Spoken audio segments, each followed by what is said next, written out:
Ladies and gentlemen, may I have your attention, please?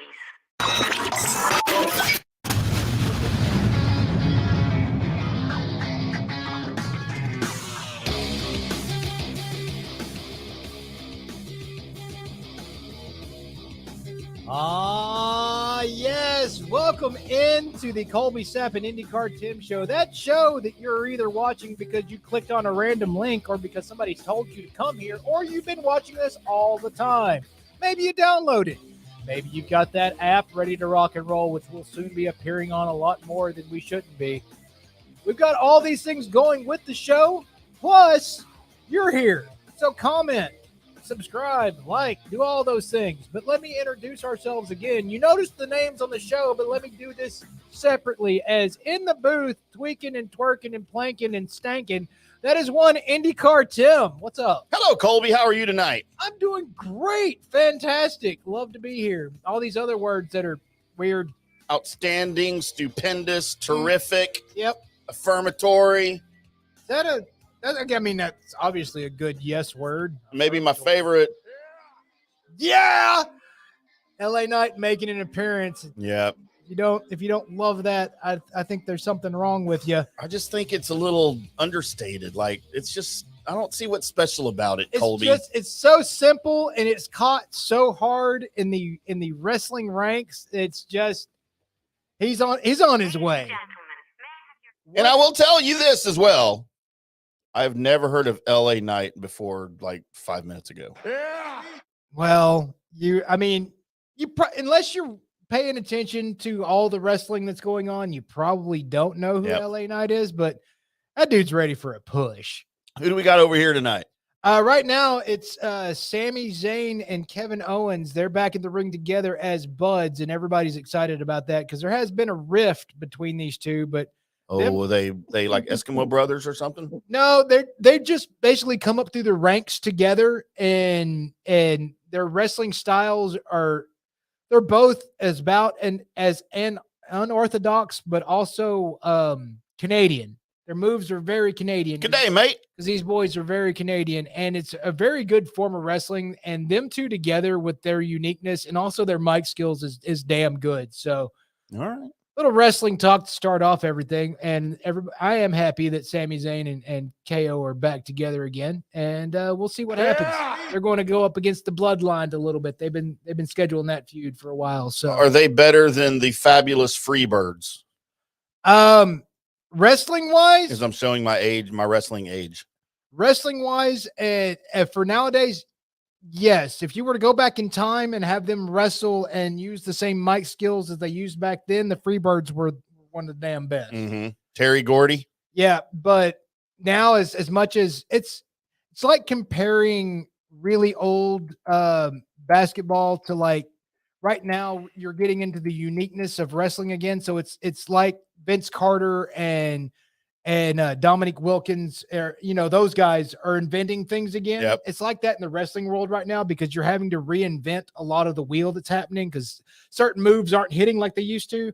Like if you hit a DDT now, nobody cares. Back in the day, you hit a DDT and the match was over. Night. You were done, right? Yeah, gone. Now you can't do that anymore. So it's the invention of the pop, and it's trying to get into the crowd's psyche and such like that. And the evolution has happened with the world of wrestling, and I'm glad to watch it now because it's starting to catch back fire. So, Colby, can you name any of the fabulous Freebirds from back in the day? Dude, all I remember is mullets and tassels, man. So I remembered Terry Gordy right off the top of my head, and I had to look up because I remember Michael Hayes. He was the leader dude, right? The mullet guy. Yeah, that's who I was remembering. Buddy Roberts is the guy I always forget. Michael Hayes is the name that comes to mind. Blonde hair and dark beard. Yeah. Yeah. And the mustache that kind of went out a little bit. Oh, for sure. But that was my wrestling days, I mean, right. When I was watching the Von Erichs. It has definitely evolved. As we try to evolve the conversation, which weirdly enough, because man, that was a good transition there. It's a good segue. I wanted to get into, I know you've got some history from the Drunk Sports podcast and now converted into the Colby Sapp and IndyCar Tim show that we're itching to show. And I'm sure we can find a segue from that, from where I'd like to go 1st. And that is, man, I've caught myself like ranking Tex-Mex places. Well, you and I talk about Tex-Mex places all the time. As a matter of fact, you've got a favorite of yours that's over close to by where you live that you frequent. Yes. And apparently they listen to the show. Yes, they do. Yes, they do. I was actually pleasantly surprised with one of my bills at the place when they handed me the ticket. And I guess, well, you know what? Since they were nice and I'll add it. I've tweeted out about these guys. I've Facebook post about these guys. And if you live anywhere near Harwood and Central, this is over Hearst, Bedford area off of 183, or you can get there 121. It's like in the Kroger's parking lot. There's a CC's, there's the Kroger's, there's some other little shops. And then on the end, which used to be like a Highway 151 burger, is now converted to Macarena. And a couple of things I'm going to give these guys props for. Number one, I can bathe in their salsa. Please don't. This is one of the things that I rate Tex-Mex and Mexican food places on is their salsa any good? And their salsa is top notch and probably I'd say in the top 3 of salsas I've had as far as, oh my God, this is amazing. The other thing about real quick is that their menu is A, you're not going to spend a whole lot of money, and B, the stuff everything that I've had on their menu is amazing. And they've got unique items like the torta cubana, which is a big ass torta sandwich that basically, if you put your face and somebody else's face next to each other, that's the same size as a sandwich, and it has every freaking meat on it. And the brisket tacos were, oh God, those were great. But I had their quesadillas, which is the birria taco, but it's a quesadilla with the consomme and all. Oh man, you talk about filling, like woo! And I was on, and this was filling, and when I went there, I was doing the 1 meal a day. Yep. So I went in there completely just like empty. That'd be tough, dude. Man, I walked out of there and didn't even have to worry about the rest of the day. It was done. It was done. There was no reason to eat. And I have yet to get over to Macarena, but I'm going to, man. I'm definitely going. Maybe this weekend. You need to, and you get the chicharrones to start off, or get the ceviche taco or the tostada to start off. Those are also good. And even I'll say this, even their fish tacos, like most places around here do not know a damn thing about a fish taco. They know. The only knock that I will give them, and it's just one, is their queso is a little bland. But you can get the queso with everything in it or whatever, and it's awesome, right? Nice.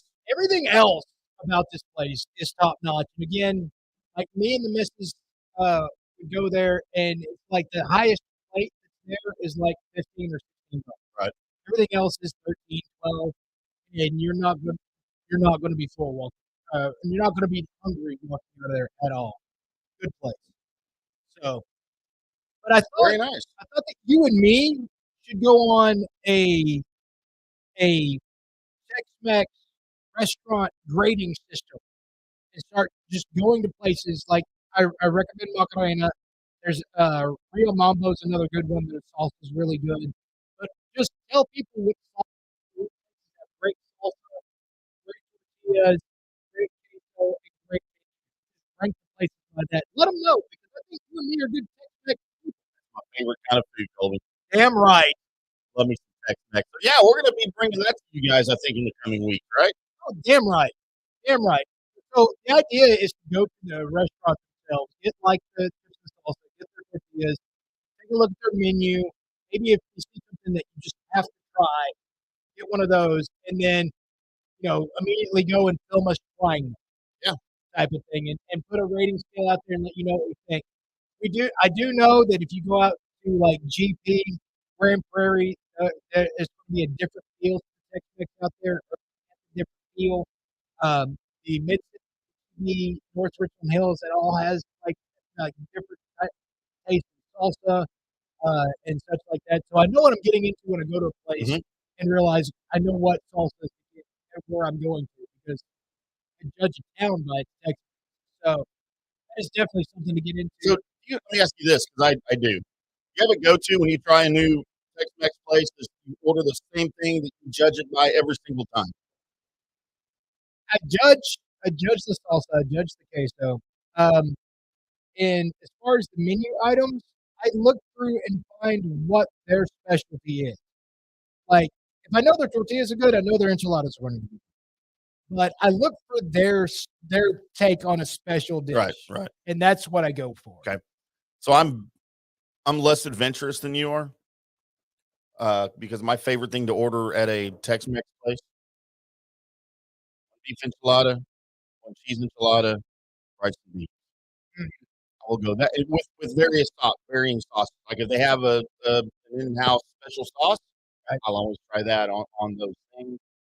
Not, I'll go chili con carne on the beef, queso on the cheese, rice and beans, and salsa like you. I always order chips, salsa, and tortillas, and that's my go-to. If I like that, I'll go back and I'll try some other stuff.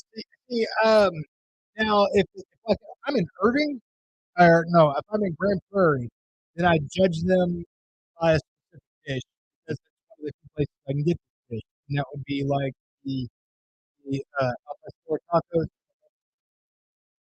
So those are my two things, and I love it when I can taste a little bit on the pastor. If I taste a little bit of pineapple, but it doesn't have something. That's I don't want to taste. I don't want to have the stuff in it. I just want to taste it. Pineapple. I mean, You just want the flavor. I just want the flavor with it. I don't want the I don't want the chunks. So maybe I'm really nice. I will judge a place real quick because most of the things you get come with rice. I will judge them real quick. Absolutely. If it's a runny rice, Part of the meal and the beef. That's why I do the beef. I like to judge the ground beef. And then the cheese enchiladas. Most people have different takes on it. They're not all the same. Right. With the sauces, the rice and beef are all different in different places. I have my favorite places to go for every single thing. And, also, we'll get into that because I do have a place we need to judge for everybody because that's what we do. We offer a service, right? We may suck at content, but we will give you guys service. I'll service each and every one of you. Nope. Yeah. Okay. I was overrun on that one. Colby, we talked the last couple of weeks about certain, for lack of a better term, maybe bowel distresses. Okay. We're straight from Mexican food or Tex-Mex bowel distresses. Well, you wanted a segue. One usually leads to the other. So I happened to run across this little gem from a show that you and I did. It wasn't that long ago. When you were happening to experience somewhat of your own, I believe I called it rectal emergency that you had one day.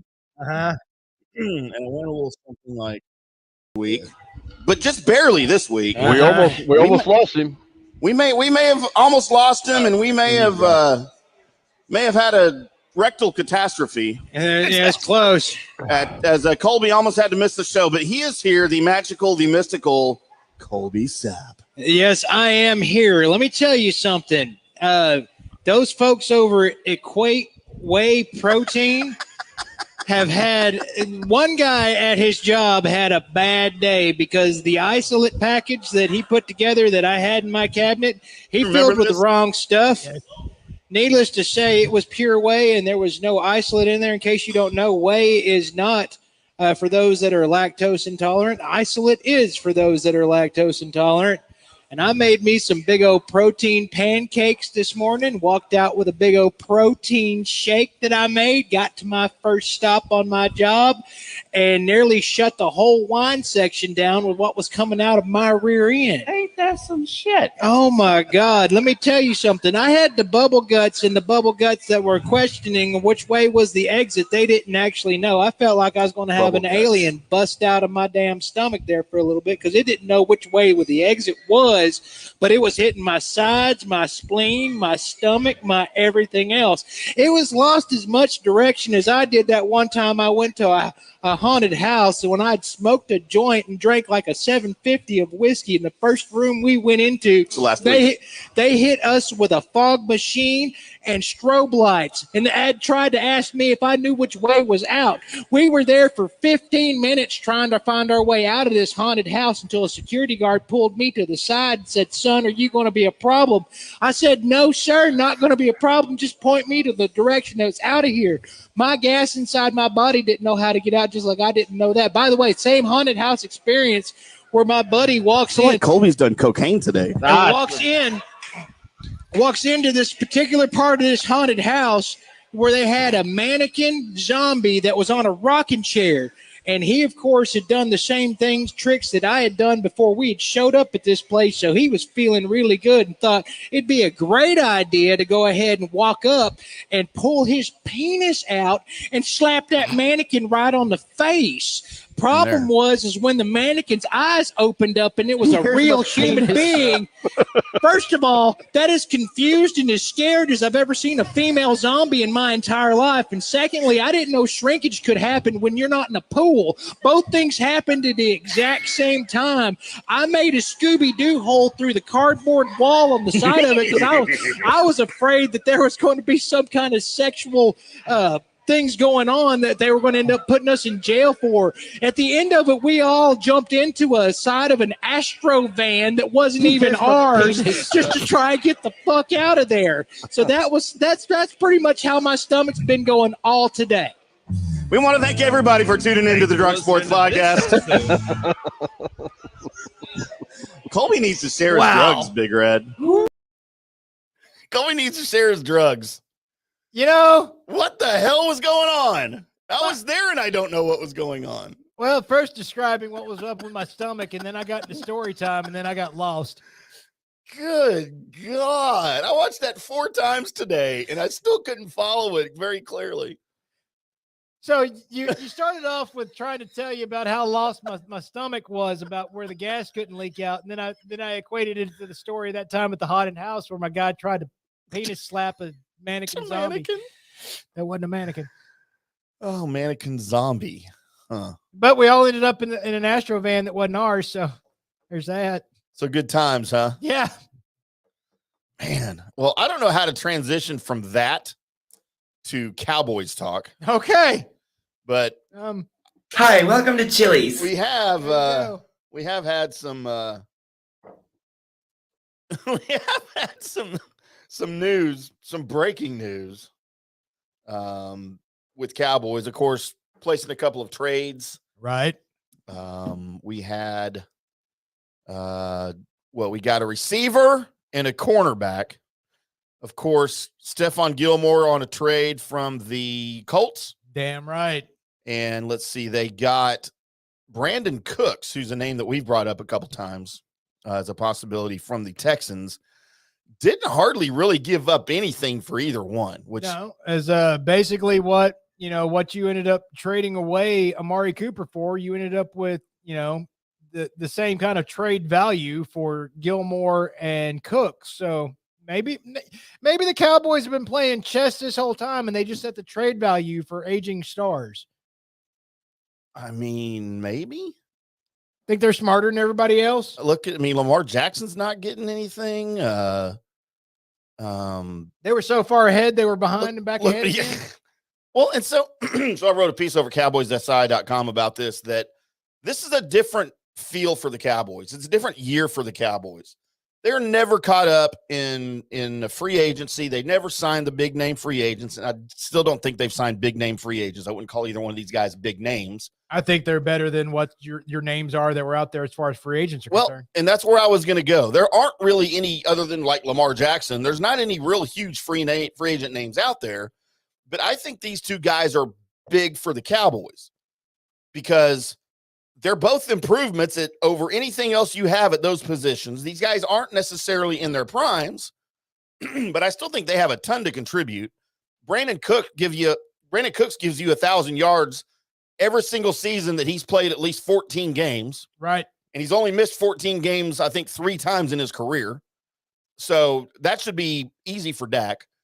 Gilmore is going to be heads and tails better above what we had in Anthony Brown. And he's going to be opposite Trayvon Diggs. Correct. So that's going to be a mismatch on either side of the field. For most, there's some receivers that are probably going to have Gilmore's number. But you know what? That's why we got the 3 badass safeties, right? The 3-headed monster at safety, Malik Hooker, Jaron Kearse, and Donovan Wilson re-signed. So, man, I'm just this is out of character for the Cowboys, but I think in a good way. And man, it tells me right now they're ready to win now. It does tell me that they're ready to win now, and some of this has to do with Mike McCarthy probably going in and saying, "Look, okay, I'm going to do this. I'm going to do this." Calling plays, and I'm going to take this over. And yeah, you can put this is my make or break year, but man, then let's fill these holes. If we're going for it, then let's go for it. And if that's the case, and that's what happened, and everybody wants to see this work, and they kind of see how close they made it last year. The big question mark that I have is I don't know if what I just said was the right thing, but what caused this to happen? Because I don't have any more questions, because the question marks that you had about your team going into the offseason, wide receiver, other cornerback, keeping some of your own, and that they're being answered, Tim. Yeah. And I think they're being answered well. Like, these aren't just moves for the sake of making moves. These are guys that are actually going to help your team.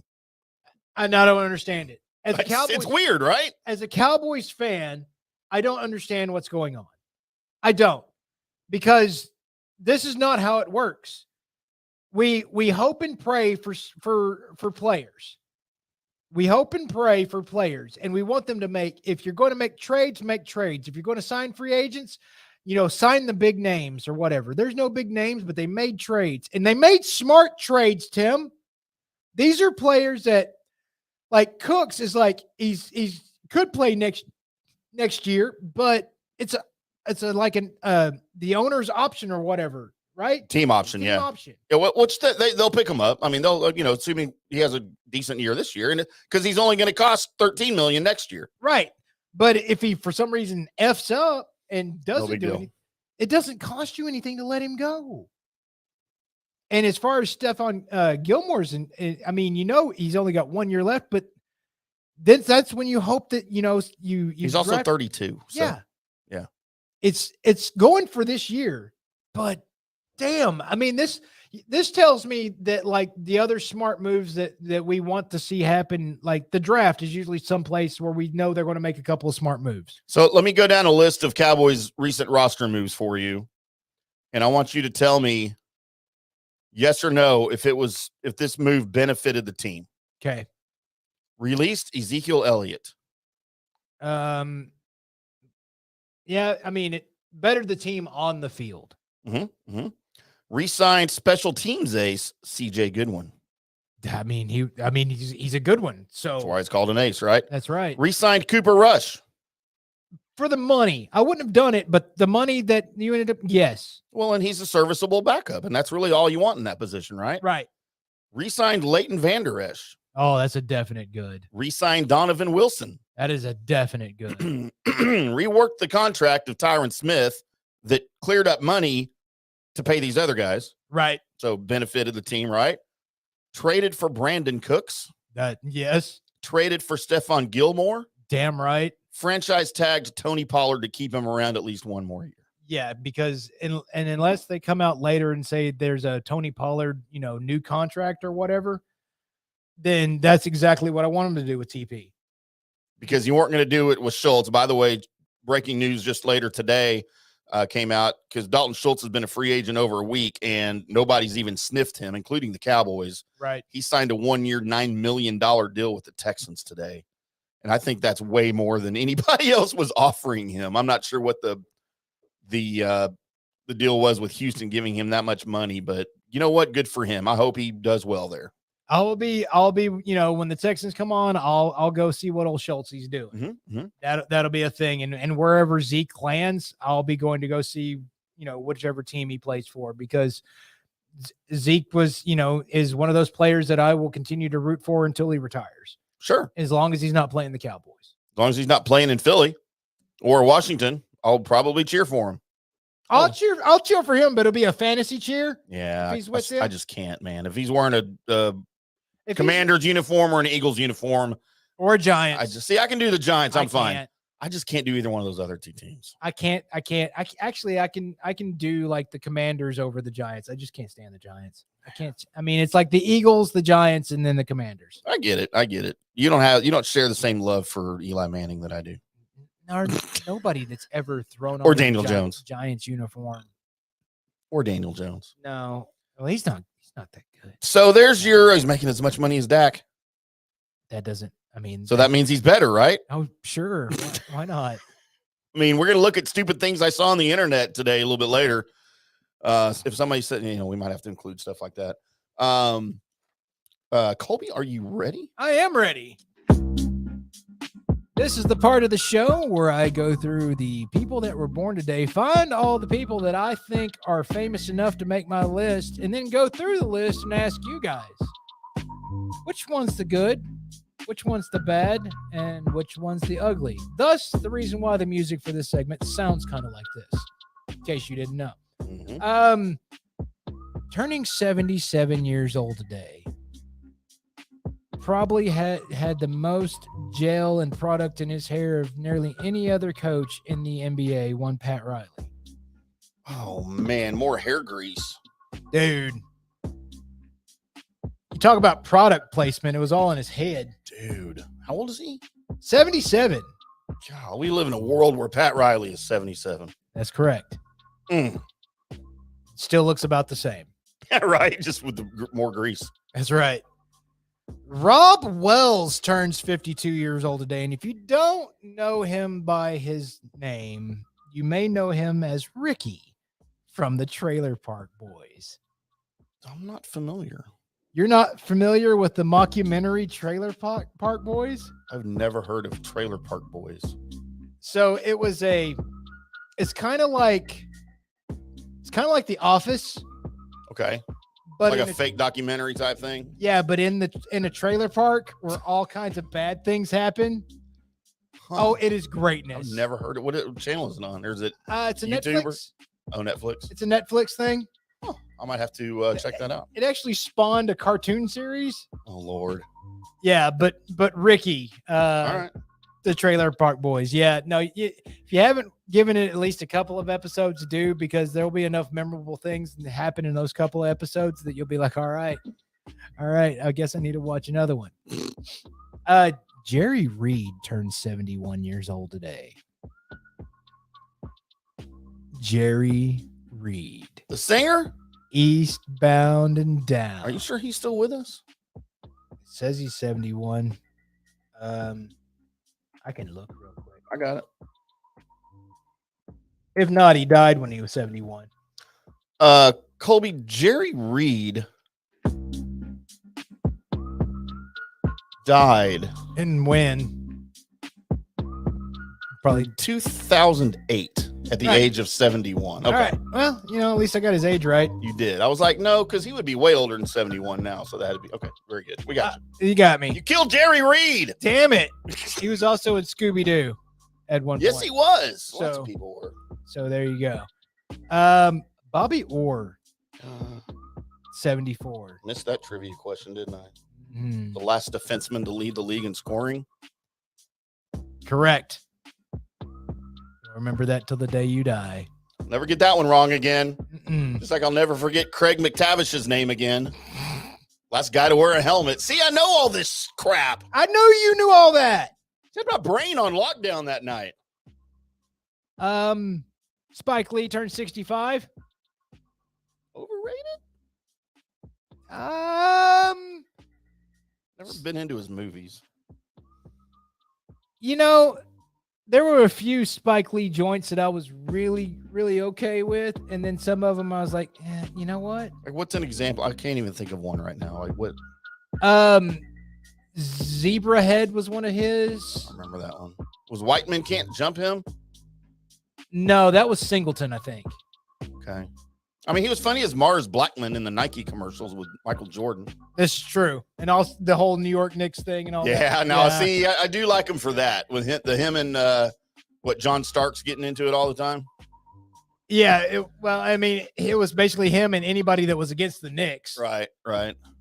Not the singer, but the wrestler, the master of the Stinger Splash and the Scorpion Death Drop and Deathlock. That is one Sting. He'll jump out of some rafters on you. At least I know who this guy is with a weird face paint. Yeah, he had the Crow look for a little bit, and then also had the Warrior look before, or I think it was right after the Warrior, or maybe during the Warrior's run. He also had the Warrior face paint look. Either way, Sting is what spawned the name Sting for him? Was he a big Police fan? He used to have the blonde hair spike. Did he really? Going on? Oh, that's funny. So, but I mean, a wrestler, and Sting, like he had the chop, he had the splash. So a lot of his moves made you Sting anyway. So, So there's that. Dr. Lupo turns 35. And if you've never paid attention to him or any of his fine work on the Twitch and or on the YouTube, you might need to. He's talking about a funny guy on the fly. What is he a doctor of? Video games. Oh, he's not a doctor. No. Oh, he's a streamer. He is a streamer. 36 years old from Omaha, Nebraska, Colby. Yep. Never heard of this guy. He has a voice that's made for like anything with a microphone. And the fact that he's good at video games and also like major trash talker. And they've had him like be the announcer nearly every time they do like any major gaming event or whatever. They hand him the microphone. So, all right. Would you care to know what his net worth is? A bunch. $5 million. That's it? That's what it says. By the end of 2022, an estimated net worth of $5 million. Huh. Like you would think he makes that much every month on YouTube, right? Or something along that lines. I don't know. What it says? Fred Rogers passed away in 2003. Colby, Mr. Rogers' Neighborhood. Damn right. I told you the goods were going to be kind of hard. So there's a famous news clip of him from my youth. Did you know the government at one point was ready to shut down public television? And then he made the statement that he did. And he saved it. Oh, my God. Yeah, I do remember that. Remember that? I'm sure you've seen that. We've all seen of him in front of Congress. Just lobbying for them to keep it. And you couldn't tell that guy no at that point. It's just like, yep, nope, never mind.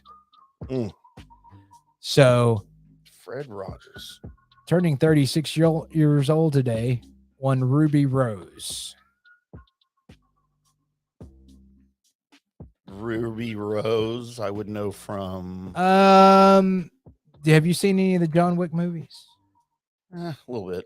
Like I know I've seen the first one, at least parts of it, but I've never seen the other ones. Okay. Oh, this chick's kind of cute.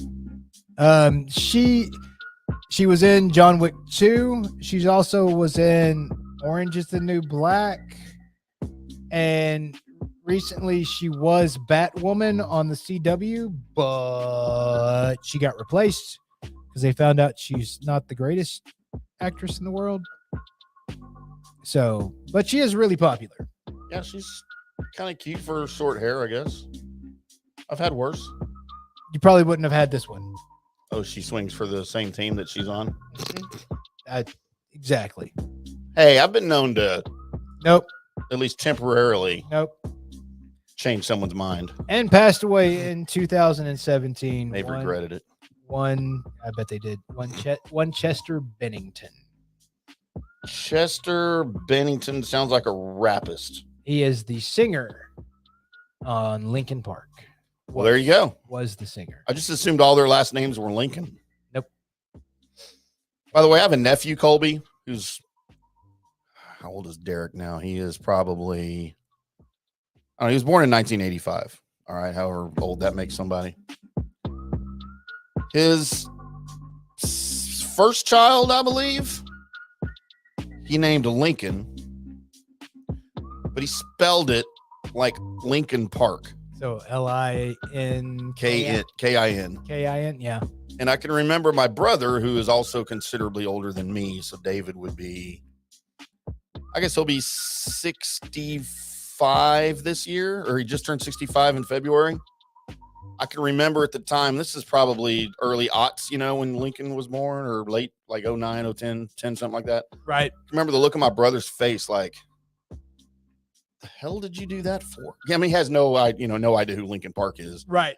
And I remember it's a band name, and they're not even that great. You know what? He was so disgusted with his child. I might have been there with you. I mean, as far as Linkin Park was concerned, I was at one point, and I end up it was a show that like had Linkin Park, Limp Bizkit, Metallica, Slipknot, just basically everybody. Yeah. And I was there for nearly everybody else. Oh, and Deftones were there. So Mighty Deftones. No. Oh, that's Boss Tones. It's an inside joke. Yeah. So anyway, Linkin Park comes out on stage, and I'm like, oh, this is the only band that I'm not really into. And they put on a show that to this day, there's been very few live acts that I have seen that had that much energy. Remember, this is Texas Stadium. Yep. This is summer Texas Stadium. There's not a whole lot of air moving in this place. Right. And to put on that kind of show, it was it was the highlight of the night. And I just named off a bunch of bands that should have been and put on a damn good show. But damn, changed my mind. My mind. And I'm not like against them or anything. I couldn't name one song they sing right now, but I have listened to them quite a bit. And like I said, they're not terrible. I shouldn't have said that. They're just not. I don't think they're all that, but I could, if someone else is listening to them, I'll probably play along. Let me just say, after that, you're not allowed to besmirch Linkin Park. Do whatever I want, sir. No, you're just not. Because after that experience, I was like, no, if they're, because they were already big. They were on this. They didn't have to impress anybody, but they were there, and it was the total, whether you want to call it new metal or not, it was the total form of letting loose of rock and roll that I've seen live. So, well, there you go. Colby and I disagree on Linkin Park. Mm-hmm. Still got to do a music episode one of these days. We sure do. Colby, my good for this week,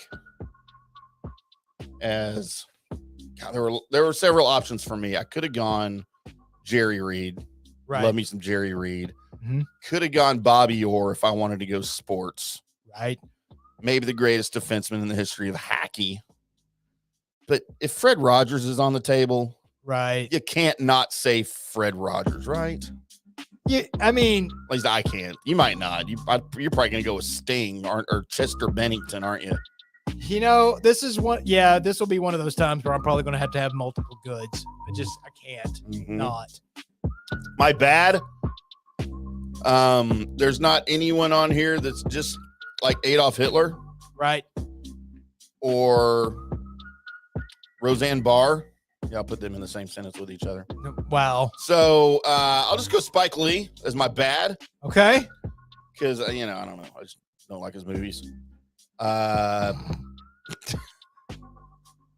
Riley is my ugly, though. Okay. For sure. Way too much hair product for somebody his age. Actually, I could go as far as to say way too much hair for someone his age. I mean, 77. There should not be hair up there anymore at 77 for anybody.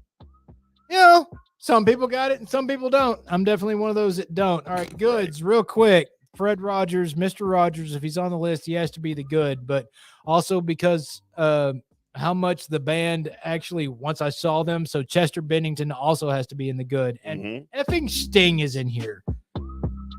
So he also has to be in the good. So I have 3 and fight me. I don't know what to say. All right. I don't know. Well, it's your segment. You can kind of do whatever you want, right? My bad is Pat Riley because he was never on a team that I was rooting for, or part of a team that I was rooting for. Yep, He was a Laker. He was a Heat. He was no. Don't like you. Who do you hate more, Pat Riley or Phil Jackson?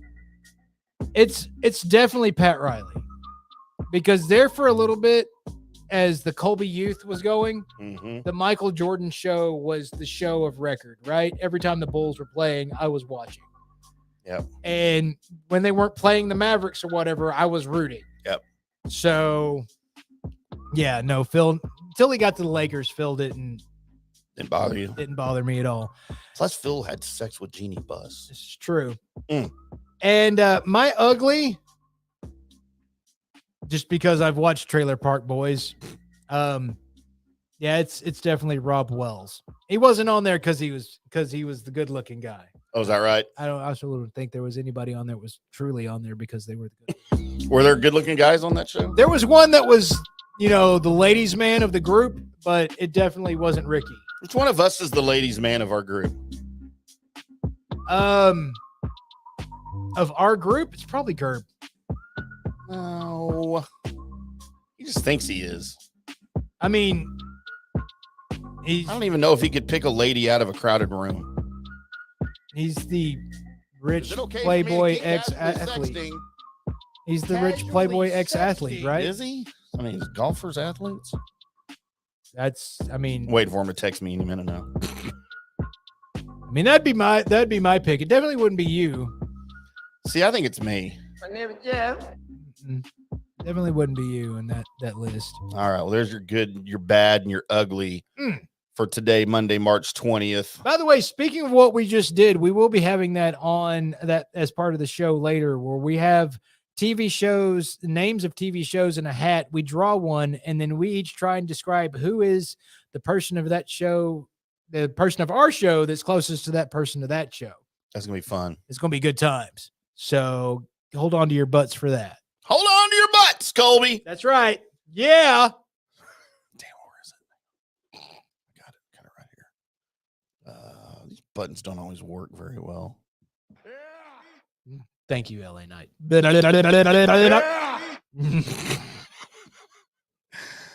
Colby, let's talk about a little bit of XFL because it sounds like you watched some XFL this weekend. I did.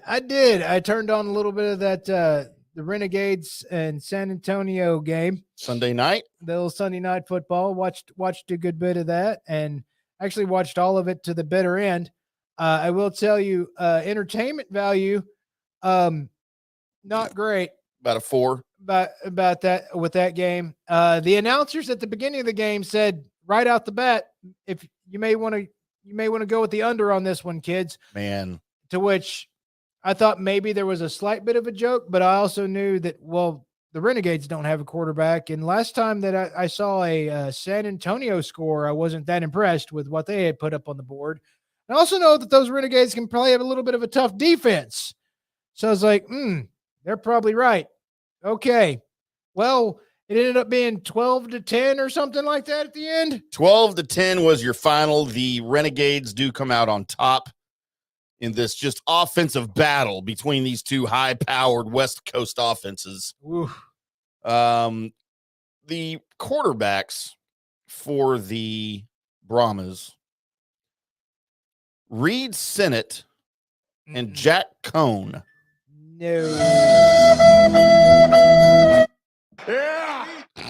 Don't know either one of those guys. They combined for 20 of 34 for 139 yards. A surprise, to be sure. 1 touchdown, 3 picks. Both sacked once. There was a couple of times when San Antonio man went back to pass and threw it to absolutely nobody. San Antonio man. Man, it was it was, you know how you can tell sometimes when you're watching a quarterback play that he's throwing it to where he hopes somebody will be. Mm-hmm. This was nearly every pass with this guy. Yeah. It was vicinity ball. It's kind of hard to watch, right? It is. And then the Renegades didn't get like the running game going until like midway through the fourth quarter is when it showed up, because it was man. Did you notice one of the receivers for the Brahmas might be a name you recognize from Cowboys training camp? One TJ Vasher, the former Texas Tech Red Raider. I did notice Caught a touchdown, the only touchdown pass for them. Right. I did notice. And I was like, wait, how is they have him and don't just have him trying to do everything? I don't understand. I think he's been hurt a little bit this year. I mean, that was always his thing. He was hurt for a whole season with the Cowboys. Right. Couldn't play. And then he showed a little something in training camp this year before this most recent season, and there just wasn't room for him. Caleb Vander Esch for the Renegades, the cousin to one Leighton Vander Esch, 1 catch for 4 yards. Hey, man, get it, KVE. The Renegades' high-powered offensive quarterback here, Kyle Sloter. Oh, dear. 14 of 26 for 148 yards and 1 pick. Mm. Your leading rusher for the Renegades, 19 carries, 44 yards, 1 touchdown. Most of those were in the fourth quarter when they finally started running the football. Colby, that's only an average of 2.3 yards a carry. That's not good, buddy. Your leading receiver, Brandon Arcanedo. Mm-hmm. Not to be confused with Brandon Sharknado. Sharknado, I was waiting for that. Trying to put that together in my head. 3 catches, 40 yards. Buddy. So, yes, not the offensive juggernaut. Now, if you watched other games this weekend besides that one, you might have had a little bit more offensive fun. Dude, we had the first game of the weekend, the Roughnecks at the Seattle Sea Dragons. That is, of course, Wade Phillips. Surprise, I'm here. Versus Ben DiNucci. Seattle on top of that one, 21-14. In front of like 35,000 people at Lumen Field. Man, they kept the light on. They do well at Lumen Field. Then you had the DC Defenders at the St. Louis Battlehawks. The Defenders are undefeated at 5-0 right now. St. Louis had almost 40,000 at their game. Whew. As DC bests the Battlehawks 28-20. And then the high-scoring game of the week, the Orlando Guardians versus the Vegas Vipers. Vegas on top, 35-32. And there's news for the Orlando Guardians, Colby, I wanted to get into. Uh-oh. Do you remember the story I told a couple weeks ago about the Orlando Guardians backup quarterback who was banned from the league and all of his stats erased because he gave their playbook to other teams? Yeah, he's like, sold it for like $50 or something. Colby, the XFL has reinstated quarterback Quentin Dormady. What? After a probe determined that allegations of impropriety were unsubstantiated. He's been fully reinstated, the league announced last Wednesday. So somebody probed Dormady and found out that he had not. Man, can we start? Is there any chance this was just a freaking news story that they just, hey, we got to release this. Let's, even if it's not true, let's just make it up and we'll let the guy back in. We just need some news for the league, you know? Do you think you got an extra check for this? The Guardians released Dormady on March 2nd in part because they believed he had leaked some of their offensive plays to other teams in the league. There was a reason for why they were doing so bad. It's like, nah. It's got to be other reasons. The following day, the XFL reversed the roster move, placed him on their Office of the President's Reserve list, and hired an outside law firm to investigate. According to the league, the law firm could find no corroboration of the initial allegation and determined there is no basis for disciplinary action against him. Oh, man. Dude, so you think they're going to do a documentary about this one? A 30 for 30. Let's do a 30 for 30. Oh, my God. It's like, it's just one of the crazy. Of course, it's crazy. And then you realize it's crazy they let him back in. So, but Colby. Call it the breaches of Dormady. Guess who started over Paxton Lynch this past weekend? Don't tell me. Quentin Dormady was your starter for the Orlando Guardians. Wow. And went 22 of 25. What? 256 yards, 2 touchdowns, no picks. Do you think maybe Paxton got him? Can't say that. Never mind. I mean, Joke inferred. Paxton Lynch is now, by the way, Paxton Lynch went 5-9 for 47 yards. Okay. Dude, Dormady could be a star in this league now. Can we go trade for him and bring him to Arlington? That'd be nice. Well, we need anybody to throw. He's from Tennessee. I do remember him at Tennessee. So he's an SEC guy. Of course, if I was, I don't know, if I was the next XFL team, I'd be asking everybody that used to play. Hey, Joe Montana, what are you doing? I mean, I'd go find, like, hey, so how old is Tim Couch now? Oh, God. You know what I mean? You think Tebow still can do something? Colby, I'm really glad you brought up Tim Couch. Are you? Because we're going to finish this sports report with a song. If it doesn't have a couch in it, I swear I'm going to be upset. Okay, so this is something I found. One of the funny things I found on the internet today. Okay. As opposed to the stupid things. You All right. ready? Yes. Tied up with Tim Couch, Dougie P, Phillies coach Tim Couch back again. Then they drafted Spurgeon when Kelly Holcomb, Luke McCown, Jeff Garcia came to town. Dilbert, Charlie Fry, all of them went bye-bye. Anderson and Brady Quinn, lots of guys who didn't win. Ken Dorsey, Gradkowski, and we're halfway done. Jake DeLone, Colt McCoy, Seneca, unemployed. Thad Lewis, Weed in 5-win seasons. Wow. Austin Davis, Josh McCown, yes, they've had 2 McCown. Shaw, Hoyer, Campbell, oh, it's Manziel. Whitehurst, Kessler, RG3 on IR, and probably as I sing this song, they're gonna find another one. The fire, you can be the QB, but only 3-3. The Browns. This, of course, is about the Cleveland Browns quarterback situation since 1999. Yes. That is great. The fact that I randomly said Tim Couch, and then you're like, no, I've got a song about it. Exactly. Didn't expect that, did you? I did not. I'm so glad you said Tim Couch. You know what? I'm even happier that I did. And I was just trying to pull names directly out of my ass. Oh my God, dude. That's amazing. I ran across that on TikTok and I watched it like 5 times. And I remember every single one. Of course. Of course you do. They were all bad, man.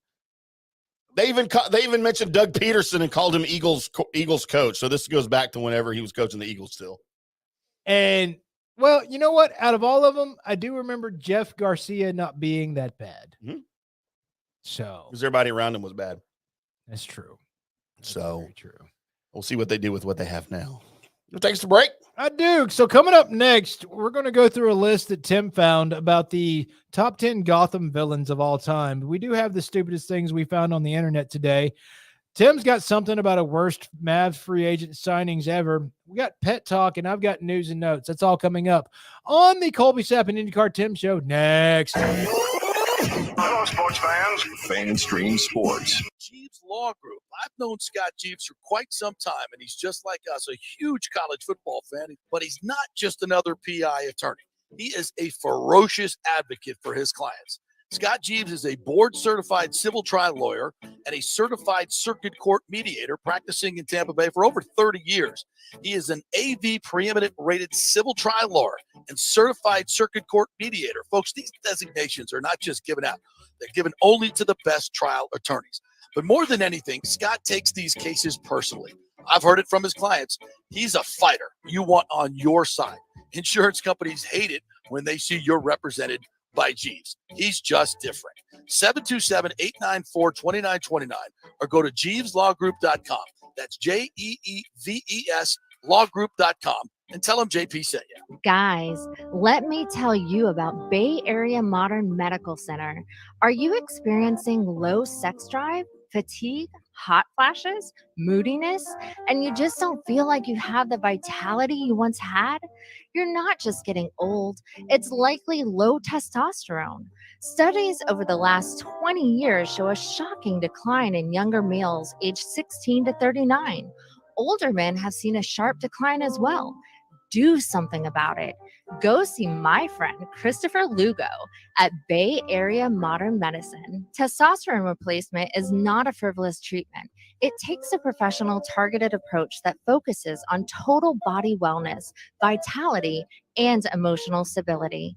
Not a one-size-fits-all approach like many clinics use. They will monitor your blood work and adjust your treatment as needed for optimal results. Call 844-977-3477 or go to BAMMC.com. Now is the time to make sure your home insurance is in order. In the last year, many of us have made improvements to our homes. So call the folks at Italiano and discuss these upgrades to make sure you have enough coverage. According to a recent report, almost 64% of homeowners don't have enough insurance on their home, which is their most valuable asset. Also, a great time to make sure you have flood insurance. Even if your mortgage company does not require flood insurance, your home could still be at flood risk. Another big item as we enter hurricane season is making sure your pool enclosure is added to your policy and there will be no issue at claim time. That happens a lot.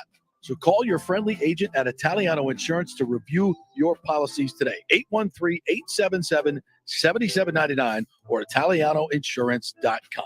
Attention, if you are home shopping or looking for a refinance, and even if you already have the approval letter, you must call my man Scott Fitzgerald at American Mortgage Services. Scott has a brand new program available in the greater Tampa Bay area called the Community Advantage Loan Program. Get this, no money down, no mortgage insurance, no points, no origination fee, purchase or refinance, and loan amounts up to $647,000. Now, there are some application requirements. It must be a single-family home, one unit, primary residence, and have a minimum 640 credit score.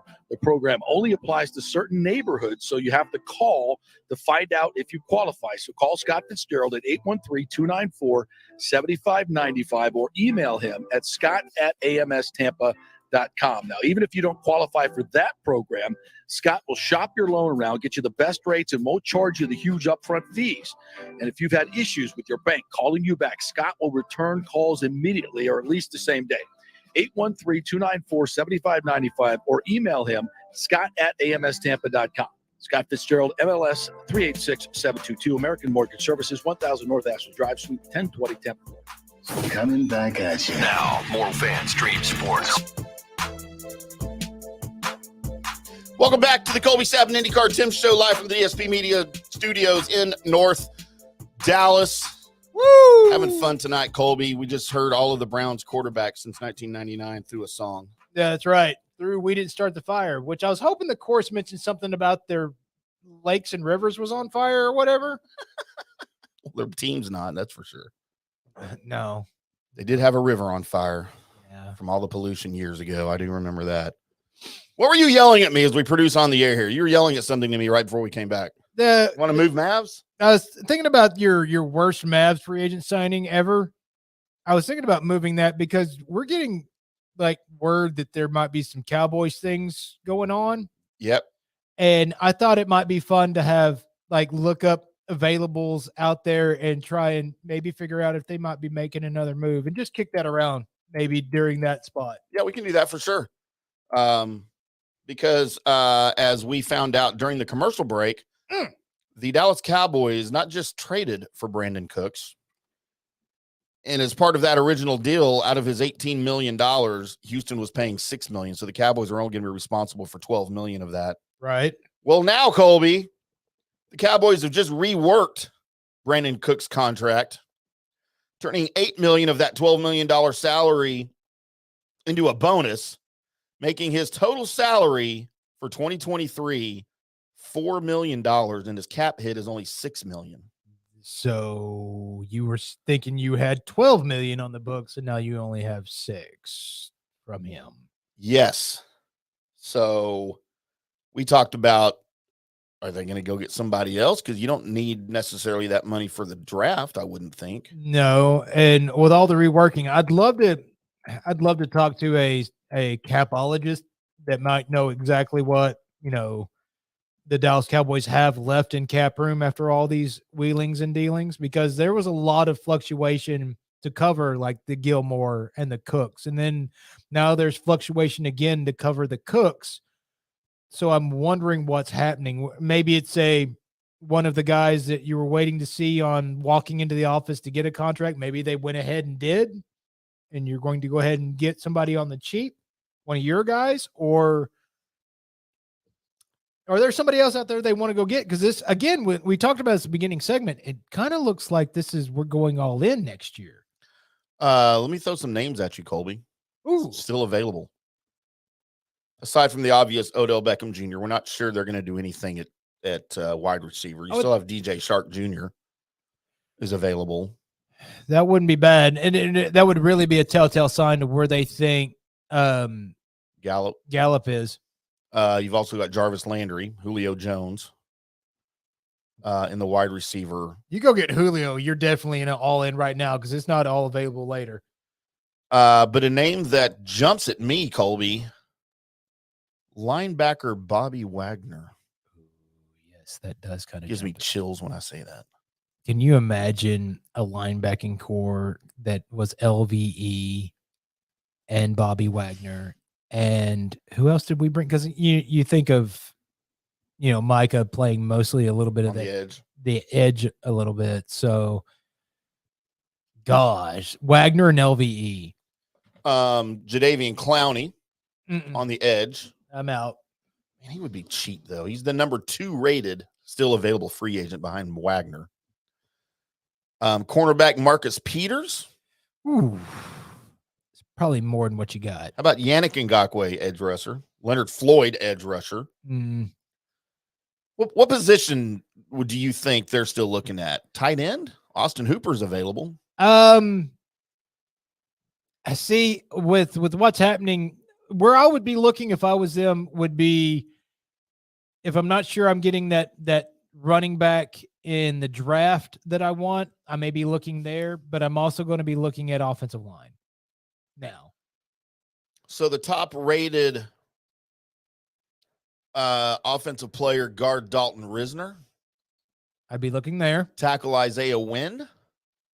You know what? Tackle Taylor Lewin. Yeah, I don't hate any one of those. I don't hate any one of those either. You go grab one of those, and I'm going to be excited.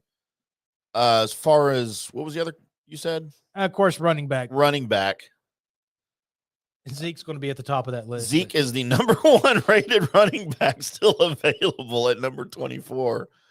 And then going down the list, Kareem Hunt. Okay. Available. He's number 38. You've got Jerick McKinnon.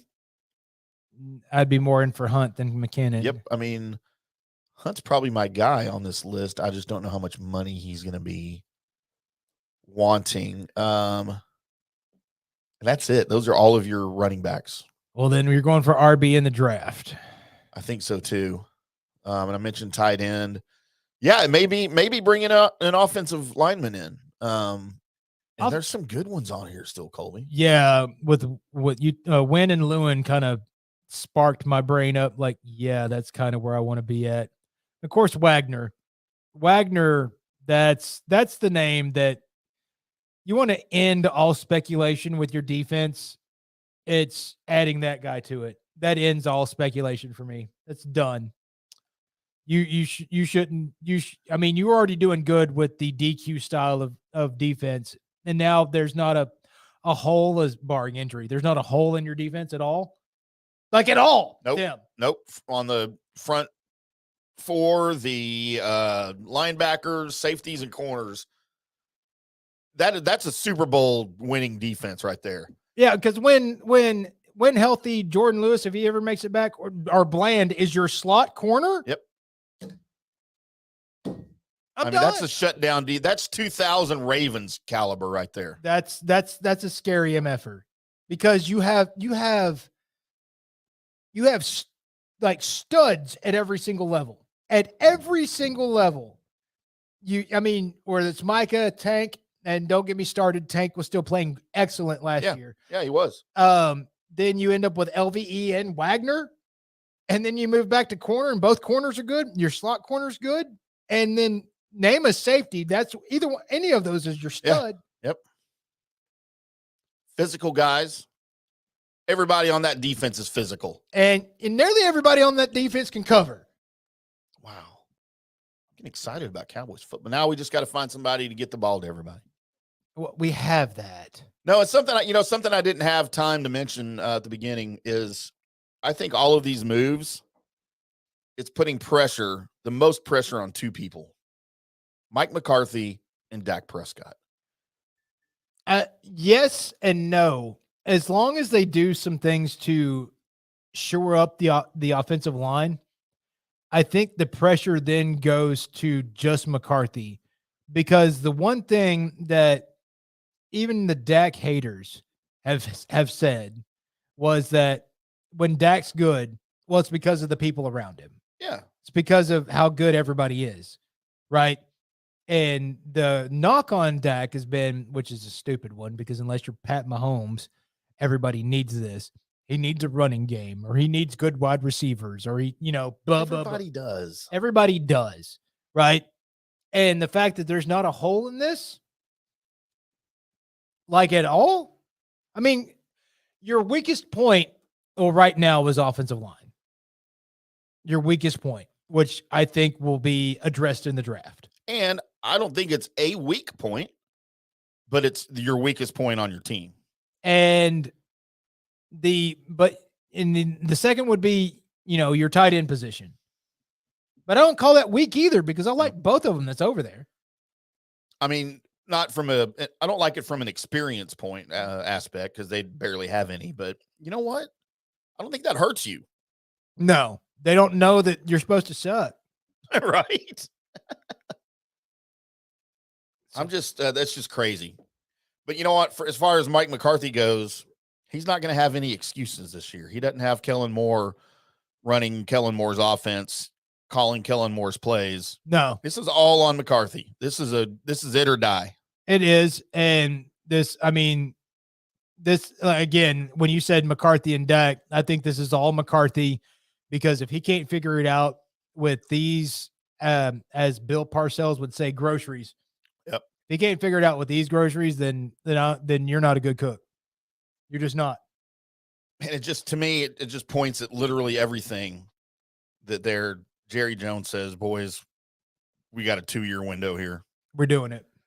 Probably before Jerry's gone. You got to know Jerry's thinking that. Right. Or heaven forbid, because Jerry's got so much money, he may already know his exact death date. He may have had somebody tell him. Have found some doctor that can count the rings and go, you need to hurry. Cut me open and count my rings. That's right. All right. Good morning to you.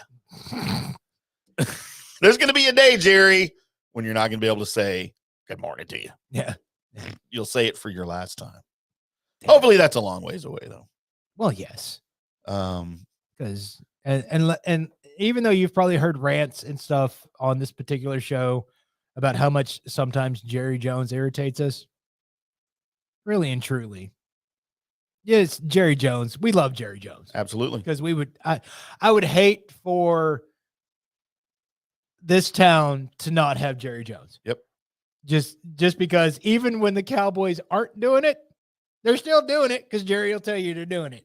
So, squirrel. And you have no choice but to believe him. Right. Right. I mean, because he's that good of a salesperson. God, he's good. Good morning to you. So, Colby. Yep. I want to talk about some dumb things that I found on the internet today. Yes, I do want to talk about. So, I spend a lot of time on Twitter mainly because that's where I post every single article I write. Goes on my Twitter. Mm-hmm. For Ravens, it goes on the Ravens Twitter. For we have show Twitters for this show. From the Rough, Bottom Line has a Twitter that I'm on sometimes posting stuff. Just the network, FanStream Sports, has its own Twitter. I mean, dude, we got freaking Twitter coming out my Twitter. Right. I don't know if you have one of those. Twitter coming out my tweeter. Uh-huh. Well, I don't know what that is. Internets.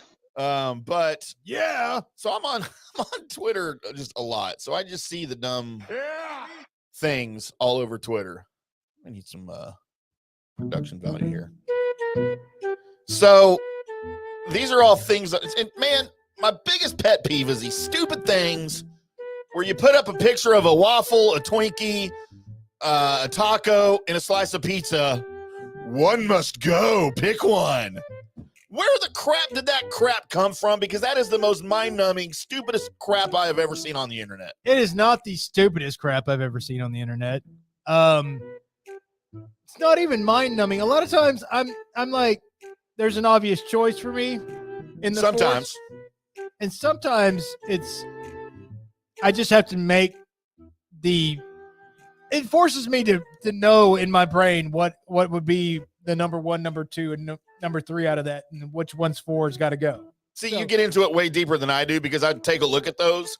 I usually don't even stop to look because I'm like, no one's taking any of this away from me. I can eat whatever the hell I want. I'm 51 years old. Yeah, you know what? I understand what you're saying, but I do like to, once the game is issued, like to play by the rules and see what happens. Now, later on, if it ended up being that spaghetti was my choice, if I wanted spaghetti, you're gonna go get spaghetti. I'm going to get spaghetti. But out of those 4, if one had to go, it's like the picture that has the cabin and like the nice woods and the fully stocked beer cooler and the barbecue with all the meat and all that, but you have to live without internet and you can have $1 million for that year or something. Oh, that's not hard. I'm like, bye, Felicia. It is kind of hard because most of my entertainment comes from the internet, Tim. But you can have $1 million. You can go get other entertainment. This is true. You know how many hookers $1 million would buy? Depends on what kind of hookers. I just get the cheap ones. Okay. So, I mean, it'd last me a long time.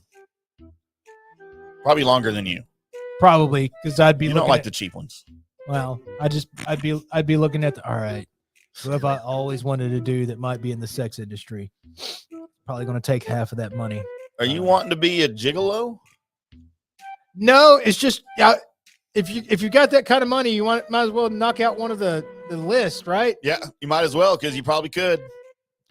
So those are the things that just drive me crazy. And then the other thing, and there's one of these, kind of an example here tonight that I'm about to show you. The guy that posts a picture of eggs and he says, ketchup isn't available. What are you putting on these? Oh, who the hell puts ketchup on eggs? There's a lot of people that do. This guy, but the guy that tweets this, I unfollowed him on Twitter, okay? Like because that's all he does. Okay. And literally ketchup goes on everything. So he'll tweet out a picture of an ice cream cone. Ketchup isn't available. What do you put on this? And I always tweet back, I played the game for a while. I'm like, dude, ketchup doesn't go on everything. Depends. Be better than that, So I finally unfollowed him because I just got tired of seeing ketchup on everything. But now he still shows up on my feed because other people I follow him and they comment on his stuff. Right. So I'm like, oh my God. Dude, it is maddening. Ketchup doesn't freaking go on everything, okay? No, it doesn't. For some people there, I know people that do. My sister was a ketchup and eggs, or is a ketchup and eggs person. I put ketchup on my French fries. Right. I put ketchup on my hash browns. It's about all I do for ketchup. I'm mostly a hot sauce salsa guy, but occasionally the fried chicken just has to have the ketchup. Oh, I can't do that.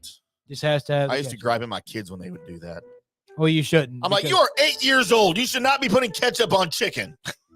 It's the ketchup with the fried chicken. Of course, jalapeno on the side since we're not doing the hot sauce. But yeah, sure. Oh, for sure. But I might be a bad dad. Might be. So, Colby, the first thing I came across, I don't know if this is real or fake. Okay. Coors Light is releasing beer-flavored popsicles. And then you immediately have to put something else on it, too? No, this is it. Beer-flavored popsicles are my dumb thing I found on the internet today. Okay. Does it have alcohol in it? See, that's what I can't tell. I even tried to research this for about 12 seconds. If I can't imagine it's got alcohol in it. If it's actually Coursicles, like it's Coors Yeah. that they just frozen and putting in a ready tube, I might be okay with this. I can't do Coors Light anyway. I'll vomit. Because a frozen beer, I'm down. Oh, see, I can't do frozen beer. I had to quit drinking beer at Twin Peaks because their beer was too cold. Well, then just let it set out for a little bit. I did. I used to tell them to put it in the microwave for me for a minute. I never did that. No. But if it's got alcohol in it and it's hot, and yeah, I could see because what I would do with that is I'd pour like the beer in the glass, and instead of having, because you don't really want to murder it by putting ice in it, you could put that in it. That would be one thing. Like go to Hooters, and instead of them putting a bag of ice in your pitcher of beer, you put a bunch of Coors popsicles in your pitcher of beer to keep it cold. Some Coorsicles. So that was the first dumb thing I found. And then we've got an example of kind of what I was talking about. All right. Are you a fan of Eddie Murphy? I am a fan of Eddie Murphy. Do you like his movies? I do like his movies. Do you have a favorite Eddie Murphy movie? Favorite Eddie, man. Probably had to be Beverly Hills Cop. Right? I mean, that's got to be in the argument, right? Yeah, it does. I mean, there's no question. So I ran across this. I have to get back over there now. Can't pick Shrek. What's your favorite Eddie Murphy film? Shrek would be up there. No. Yeah. Shrek is on nobody's top 10 list of Eddie Murphy movies. But he was Donkey. It's a fine movie and it's a great character, but if you're picking it, that's more of a Mike Myers movie to me. I don't think of Eddie Murphy when I hear Shrek. Well, no, but when I hear Donkey, I think of Shrek. Sure. Didn't he have his own movie that was Donkey or something? I don't know. I don't watch those anymore. I'm like, who picks Shrek? I mean, I would have said, can't pick Beverly Hills Cop. Right. What's your favorite Eddie Murphy? Like, pick the most obvious choice that people are going to say. That or 48 Hours? 48 Hours would be up there. Any of the Beverly Hills Cop franchise. By the way, we got a new one coming out. Remember, we talked about that a couple of years ago, a few months ago. All of those things that I just said out of my mouth. I'm not really sure what it was. I almost had coffee out of my nose. Coming to America, the first one to me is Greatness. Right. Second one that was straight to, the equivalent of video now wasn't great. The Nutty Professor was funny. Yes.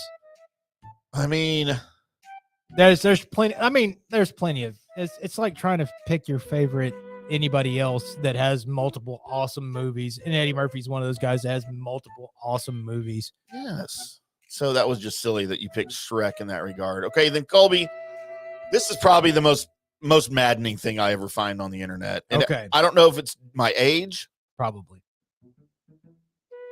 But it's when someone posts a picture of an object and they simply say, "What is this?" For example. That's a slingshot. It's a picture of a slingshot and the tweet just says, "What's this?" They probably just found it. It's like, what is that?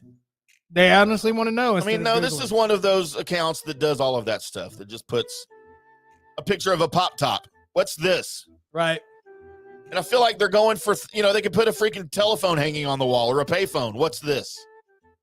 And they're all things that I know exactly what they are. Is that just because I'm old? Well, a lot of those are like, what do you call this? Right. Okay, well, then that's what they should say. What do you call this where you live? Or because I get that. Colas, soda, pop, Coke, stuff like that. Like, I get that. And but it's a freaking picture of a slingshot, and you just put, "What's this?" Well, the what's this there was a lot of, I mean, there's wrist rocket. That's one of them. Slingshot. There's a very discriminatory one that I can't say. Nope. We'll get canceled. Yes, we will. But that's what my granny used to call it. Really? Yeah. Had one hanging up on her wall. Oh my God. She just told you that's what it was? Yep. No, I didn't have to tell me. It had it written on it. It was written on it. Was it like carved in it? Was it markered on? Or was it with like a label maker? No, it wasn't. She didn't break out the label maker and make it. No. It was carved into it like the wood burning thing. Oh God. Yeah. Like a brand? Yeah, like a brand. Oh no. Yeah. I remember when a couple of my friends over came and looked because I invited them over because we usually went inside because Granny would make sandwiches and stuff. Oh no! I remember one of them looked at it and goes, "Should I leave?" I looked and I go, "Oh, no, you're good. You're good. I mean, you're eating sandwiches, right? You want to trade sandwiches, just in case?" Oh my God, that's hysterical. Woo! You know, Granny was from a different era. I love Colby stories. Mhm. Story time with Colby. She, of course, she always went and picked up her friend, took her to church with her. I won't tell you what she called her friend. Oh no! Probably don't want to know, do I? No. Well, when she would get, because I remember I went to church with Granny a few times, and when Alice would get in the car with Granny, it kind of switched up to her name Alice instead of what friend she was. And on the way there, she'd be working on, instead of what kind of friend she was, she would slowly work her name to what you would do if you got out the crayons and you marked some stuff, and what you did to that paper is yeah. It was needless to say, a lot of times I felt kind of awkward in that spot. And I didn't even know why I felt awkward. Oh my gosh! I can only imagine. So here I am on the internet talking about it. No, you don't. Bet you never thought that would happen. Nope, sure didn't. I don't know how I got here. For everybody to listen to. Talk to your grandma Well, and Alice. Yeah, she's Granny passed. She made the greatest tea and sandwiches. Stay hard, Granny. And owner of the greatest chocolate pie recipe to ever walk the face of the planet. Colby, let's remember your grandma. Sure had lard in it somewhere. Your sainted grandmother. Right. Let's remember her by going over the top 25 Gotham villains of all time. Woo! So as we go, I'm going to just kind of blow through 25 through 11, right? Okay. But if you have an issue with any of these or something to contribute, feel free to jump in. Will do. And then we'll talk about the top 10. So 25, the doll maker. Okay. Familiar with the Dr. Francis Dolmacher? Yes, I am familiar with Dolmacher. Not enough enough that I could talk to you about him, but not enough that is going to be interesting. How about number 24, Matches Malone? There's well, when you're an arsonist. Is that what that is? Mm-hmm. How about number 23, Nathaniel Barnes, the Executioner? It was a lot of Gotham and a little bit on other people's lists, but yeah, no, he was definitely there. Yeah. Number 22, Basil Carlo or Clayface? Clayface should be higher yes. So he pretty much could look like whoever he wanted to look like. Mm-hmm. And also he could turn his hands and stuff. It was like if Venom and Mystique got together and made a Batman villain. Right. So Clayface should be higher. That's cool. Number 21, Jack Buczynski, Electrocutioner. Him and the Executioner are pretty much on the same level. Yeah. Number 20, Bridget Pike, Firefly. One of the versions of Firefly. And the sound of, even through the comics, when they would write down what the sound of just that eerie, high-pitched noise that thing would make was just, yeah. Oh, that's cool. Number 19, Fish Mooney, portrayed by Jada Pinkett Smith. That would, okay, that's from your Gotham TV show. Right. So, yes. But she exists, the character exists outside of that, right? Yes, but it was made, was because nobody cared about Fish Mooney until the TV show. Yeah. Number 18, Order of St. Dumas. Getting there. Getting close. These guys were almost something you had to worry about. Number 17, Theo Gallivan. Theo was... I don't remember Theo Gallivan. I'm going to be honest. Theo Gallivan played more of a role than Order of St. Dumas. He became Azrael in later episodes, and his character died more than once. Okay, so this is all Gotham. TV apparently, it's the Gotham TV show. Yeah. Okay, so all right, so Azrael. All right, yeah, that's a different. Okay. All right, now I'm now it's here. making more sense. Right? Now I'm here. I didn't realize that because again, I don't read the articles. Number 16, Victor Zaz. So Tony Zaz is probably higher on the list, but okay, so Victor. Yeah, okay. Are they like brothers? Related in some way. Tony's the big guy from the comics. Okay. Number 15, Court of Owls. The Court of Owls in the comic books is where I want the Batman, the Pat Bat, to end up because they're digging down that lane. So the Court of Owls are basically the Illuminati of Gotham. Oh, sweet. Except they're like the bad because everything in Gotham's bad. Yep, and dark. So Owlman is a version of Batman in a different multiverse that's just a total D. Nice. And he's brought up by the Court of Owls. Number 14, Butch Gilzine, Solomon Grundy, Red Hood Gang number 2.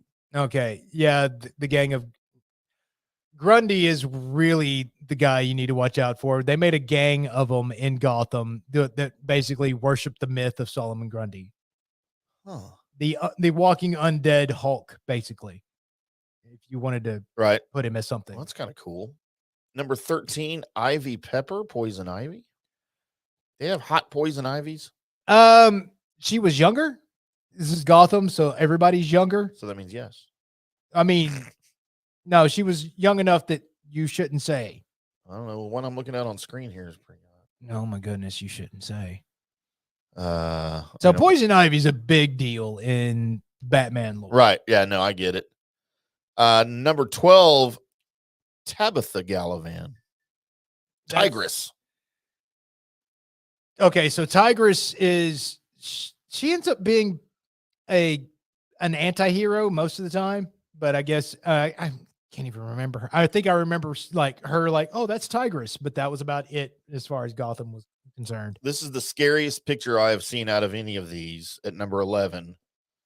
Laszlo Valentin, Professor Pig, with his pig face.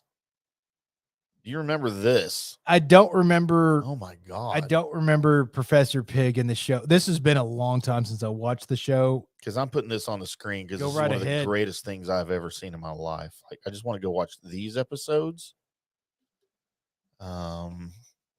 As we, oh crap, I can't do that. This may take me just a second.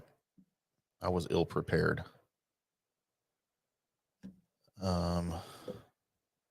As we're going over the top 25 villains as seen in the TV show Gotham, which is not on anymore, correct? No, but it's a good watch. If you haven't watched it, it's a good watch. Just from the tribulations of Gordon to see Bruce grow up and see, the younger and kind of a backstory for most of the villains that even when you didn't really need to see them as a normal person, you still got to. So it was something to digest. Here's your screen.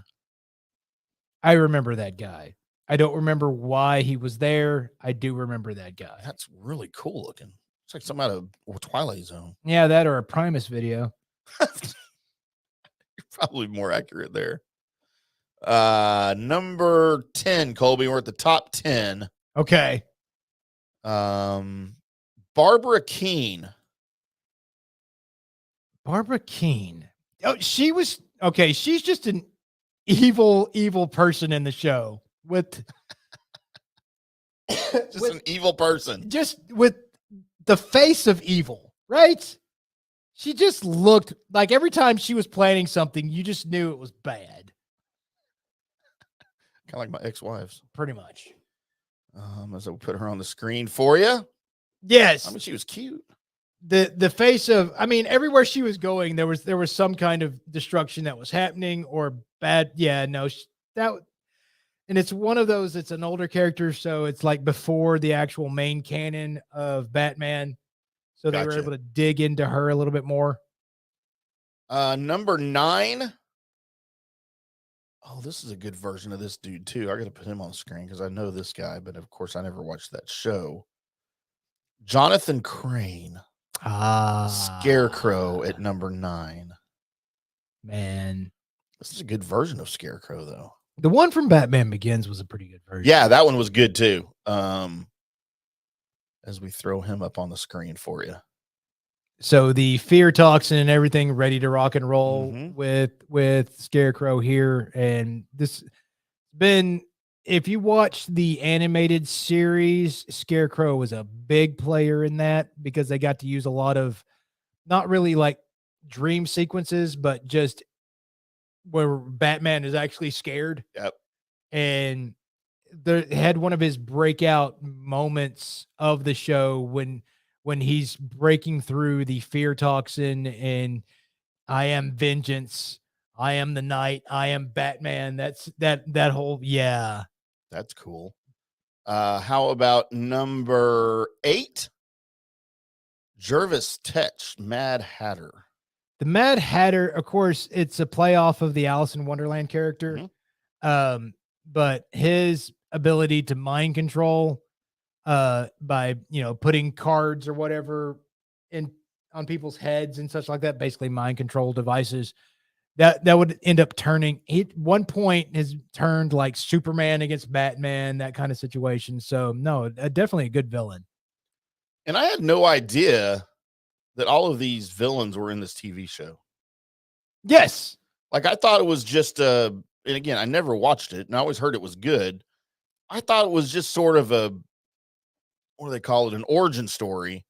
For Gordon? For Gordon and the things he dealt with before Batman was a thing and before all of the events that we've seen in all of the movies and the comics, and things like that. Well, one of the things that makes Batman what Batman isn't Batman.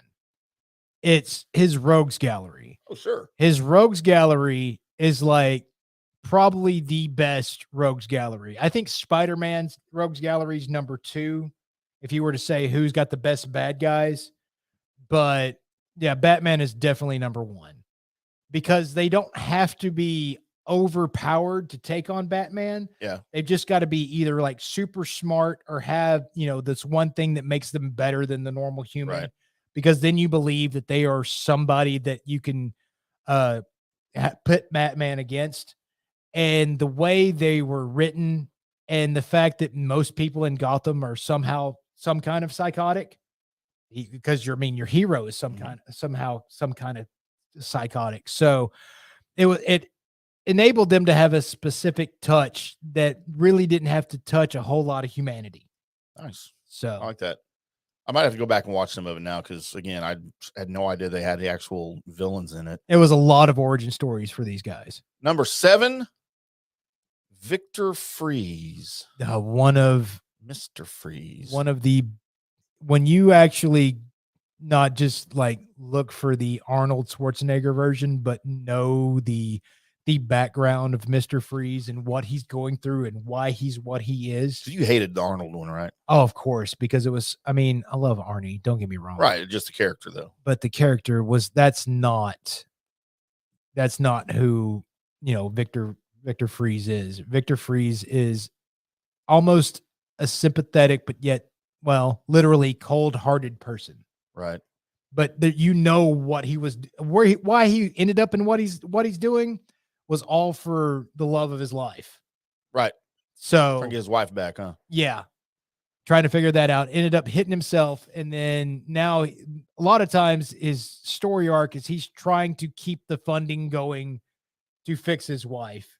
And then ends up that she's like doomed forever and it drives him insane. And now he's just like a murderous, they stay true to that with Arnold's character though, right? He was mourning his wife's death and try to bring her back. Right. Just chill out. As like a cartoon. Yeah. Chill out. Got a whole lot cooler. Get to the chopper. He didn't say that. Well, he did, but not in that. Number 6, Colby. You hit like a vegetarian. is not a tumor.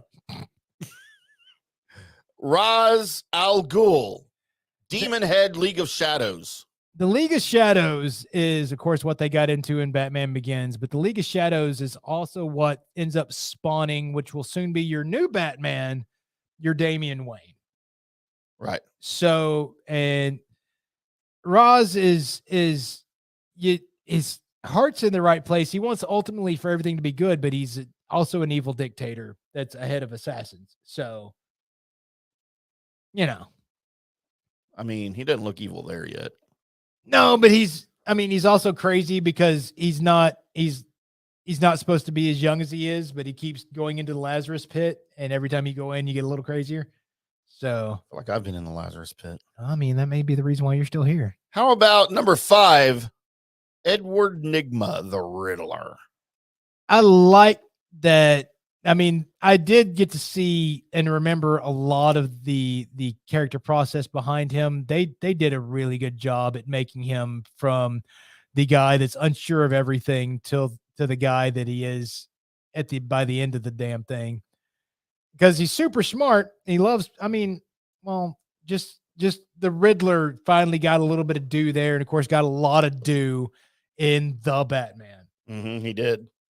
And we'll see him. We're going to see a lot more of him in that series, right? I would think. If they continue with the way they were originally true. planning to do that. Yeah, because there's questions, huh? Yeah, there's questions. Number 4, Sophia Falcone.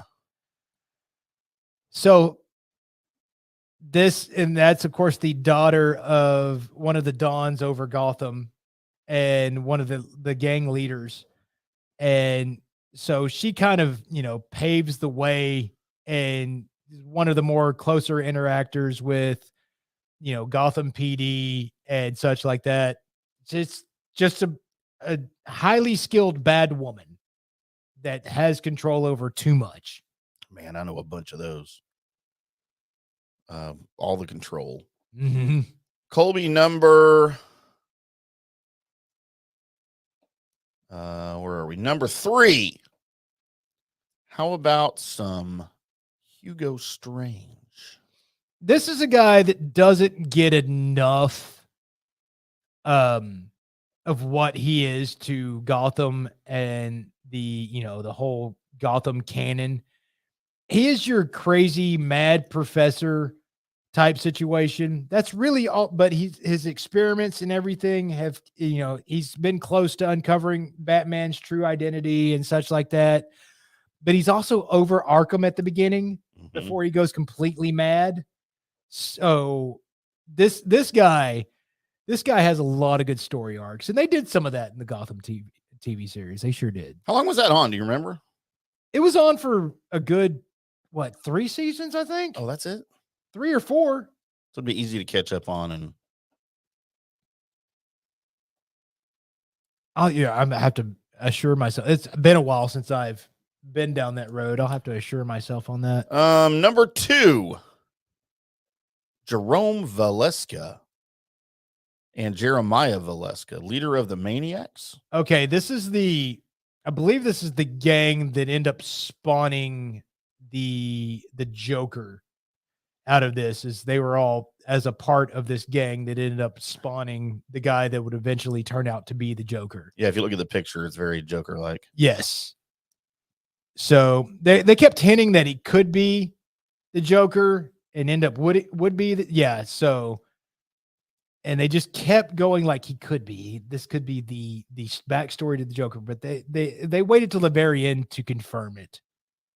Because he's not supposed to have a backstory, right? Correct. The Joker is just supposed to be born out of chaos, and you're supposed to question his backstory. Huh. And then probably my favorite of all of these that I've seen on here, and I'm guessing you can guess who number 1 is then. Oswald Cobblepot. The way Penguin. they had him as like the basic main character for the first couple of seasons. You were following along his plight because he was just a lowly member of one of the gangs and working his way up, and then he finally said, kind of like in the Batman, to where he's not the top dog, and he's like, you know what? Screw this. I can be the. You see him growing his gang and everything, and his Cobblepot worth and all of that, and that's one of the uprisings of Gotham was having him, and it was a really good story. And I didn't when I first saw him that he was going to be the Penguin, I was like, yeah, whatever. That's not Danny DeVito, right? Because Danny DeVito played the greatest, Penguin live that until Colin got a hold of it. I don't know. Burgess Meredith was pretty good. No, he wasn't. No, that was, it's greatness. It was great for that show. Yeah. It wasn't great for what the Penguin actually is. It was my favorite. Until Danny DeVito. He smoked with the big long cigarette filter thing. Yeah. And had the monocle. And he was always like had the Joker as his henchman. Yep. Which still pisses you off, doesn't threw it? me off. Shave your mustache, Joker. No. And stop being a henchman. That's Cesar Romero. He can do whatever the hell he wants, sir. Obviously he did, because he became the Joker was a henchman with a mustache. He didn't want to do all that work. And then they made it to where the henchman, it was the same thing on when they met Scooby-Doo. Scooby-Doo versus Batman. It was Batman helping out Scooby-Doo back in the day, and it was Caesar and Burgess playing their parts as Joker and Penguin, and the Penguin had all the plan, and the Joker just went along going, it was a cartoon. It still made me mad. Oh, Colby, it's a cartoon. Made kid Colby upset. Made toddler Colby upset or teenage Colby upset? It was in between those words that you said. Preteen Colby. Yeah, preteen Colby. Prepubescent Colby. That loved Scooby-Doo and hated the fact that they went with the Adam West version, even though there really wasn't another version to go with at that time. Yeah, there weren't options back then, right? No, there wasn't. And plus, what other version were you going to have on Scooby-Doo? Yeah, you're not going to have Danny DeVito on Scooby-Doo. You weren't. And this was like the 70s Scooby-Doo. So this is way before I was even, it wasn't the premiere when I saw it. Okay. Danny DeVito was still on Taxi. Right. So out of all of the characters, out of all the villains in all of the Batman, DC, whatever universe lore, going back as far as you want, any version you want, what's your favorite and why? Any lore, any version, my favorite as far as his rogues gallery is concerned.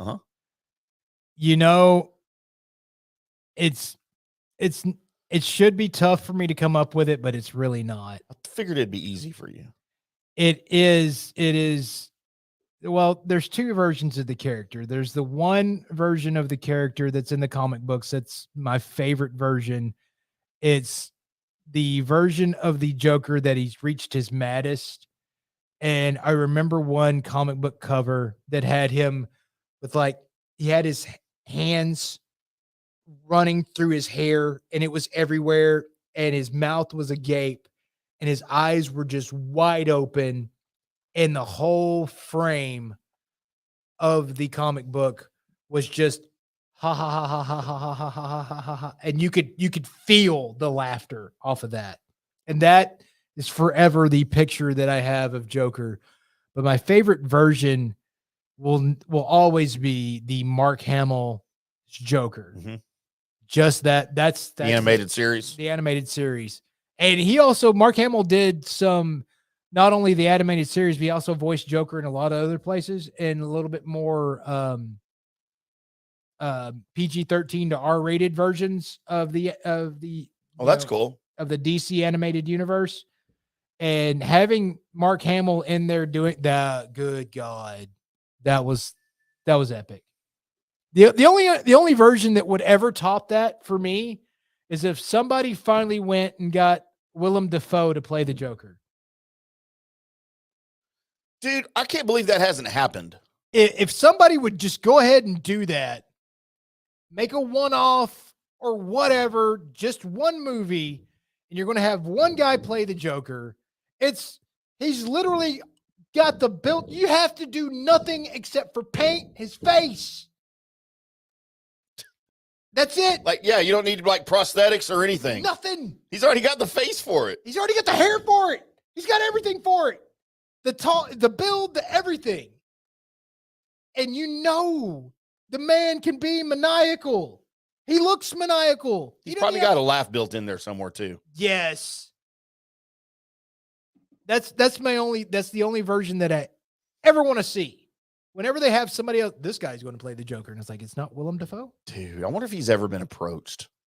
Well, I mean, he's done comic book stuff before. Yes, obviously. I mean, he's the Goblin. Yeah. The fact that he's played, he's been Marvel, but he's there. I don't understand it. I don't understand that at all. Willem Dafoe. That's the only other version of Joker I want to see. That's a really good one. So it's a really good one. All right, Colby, there's your comic book talk for everybody tonight. We've been doing that pretty regularly lately, haven't we? We have. It's been me, usually the one that starts it. It's weird. It is. Well, I mean, I just follow what you have on the run sheet. I know. In fact, the time that I made a run sheet, I didn't have any comic book talk. I'm aware. I know. And it felt weird. So we are going to get into, there will be a mystery shotgun that's got to be done because there's some happenings in that Shazam movie. You want to do it Wednesday? We can, because that Shazam movie is, man, it looks like it's going to kick a lot of ass. So I watched Shazam 1 over the weekend a little bit. Did you? More, yeah, and I'm still out. I just can't with that dude. It was a good movie, though. He's just got one of the more punchable faces I've ever seen. As far as Zachary Levi? And I'm sure he plays the character perfect. I get it. I understand that. He does. I just don't like to look at him. He does it, but it's not. That is not the version of Captain Shazam that I wanted to see on the big screen. But it is a version. Yeah, it's one that they use a lot more now than they used to. It's where they forget that part of the Shazam is like the wisdom of Solomon, right?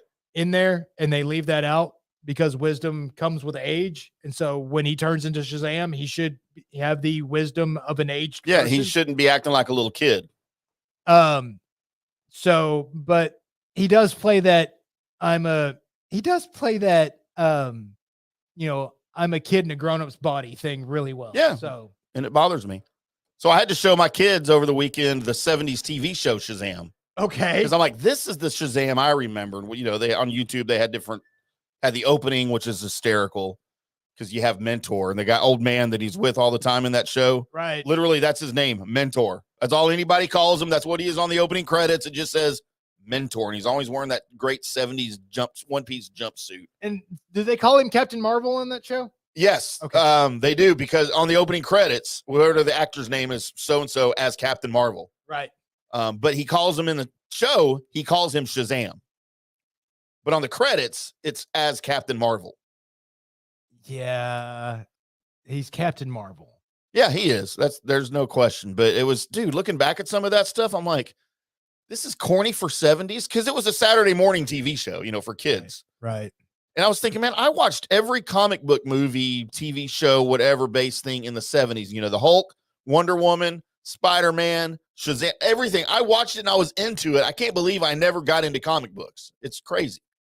Well, it may have been from the fact when you watched that one episode of Hulk when they tried to form not the Justice League, the Avengers, where they had like stupid looking Thor and 70s Thor and 70s Cap showed up, and I think they even had 70s Iron Man show up, and it was oh my god, good times. Oh my god, it was bad. Are you ready, Colby? I am ready.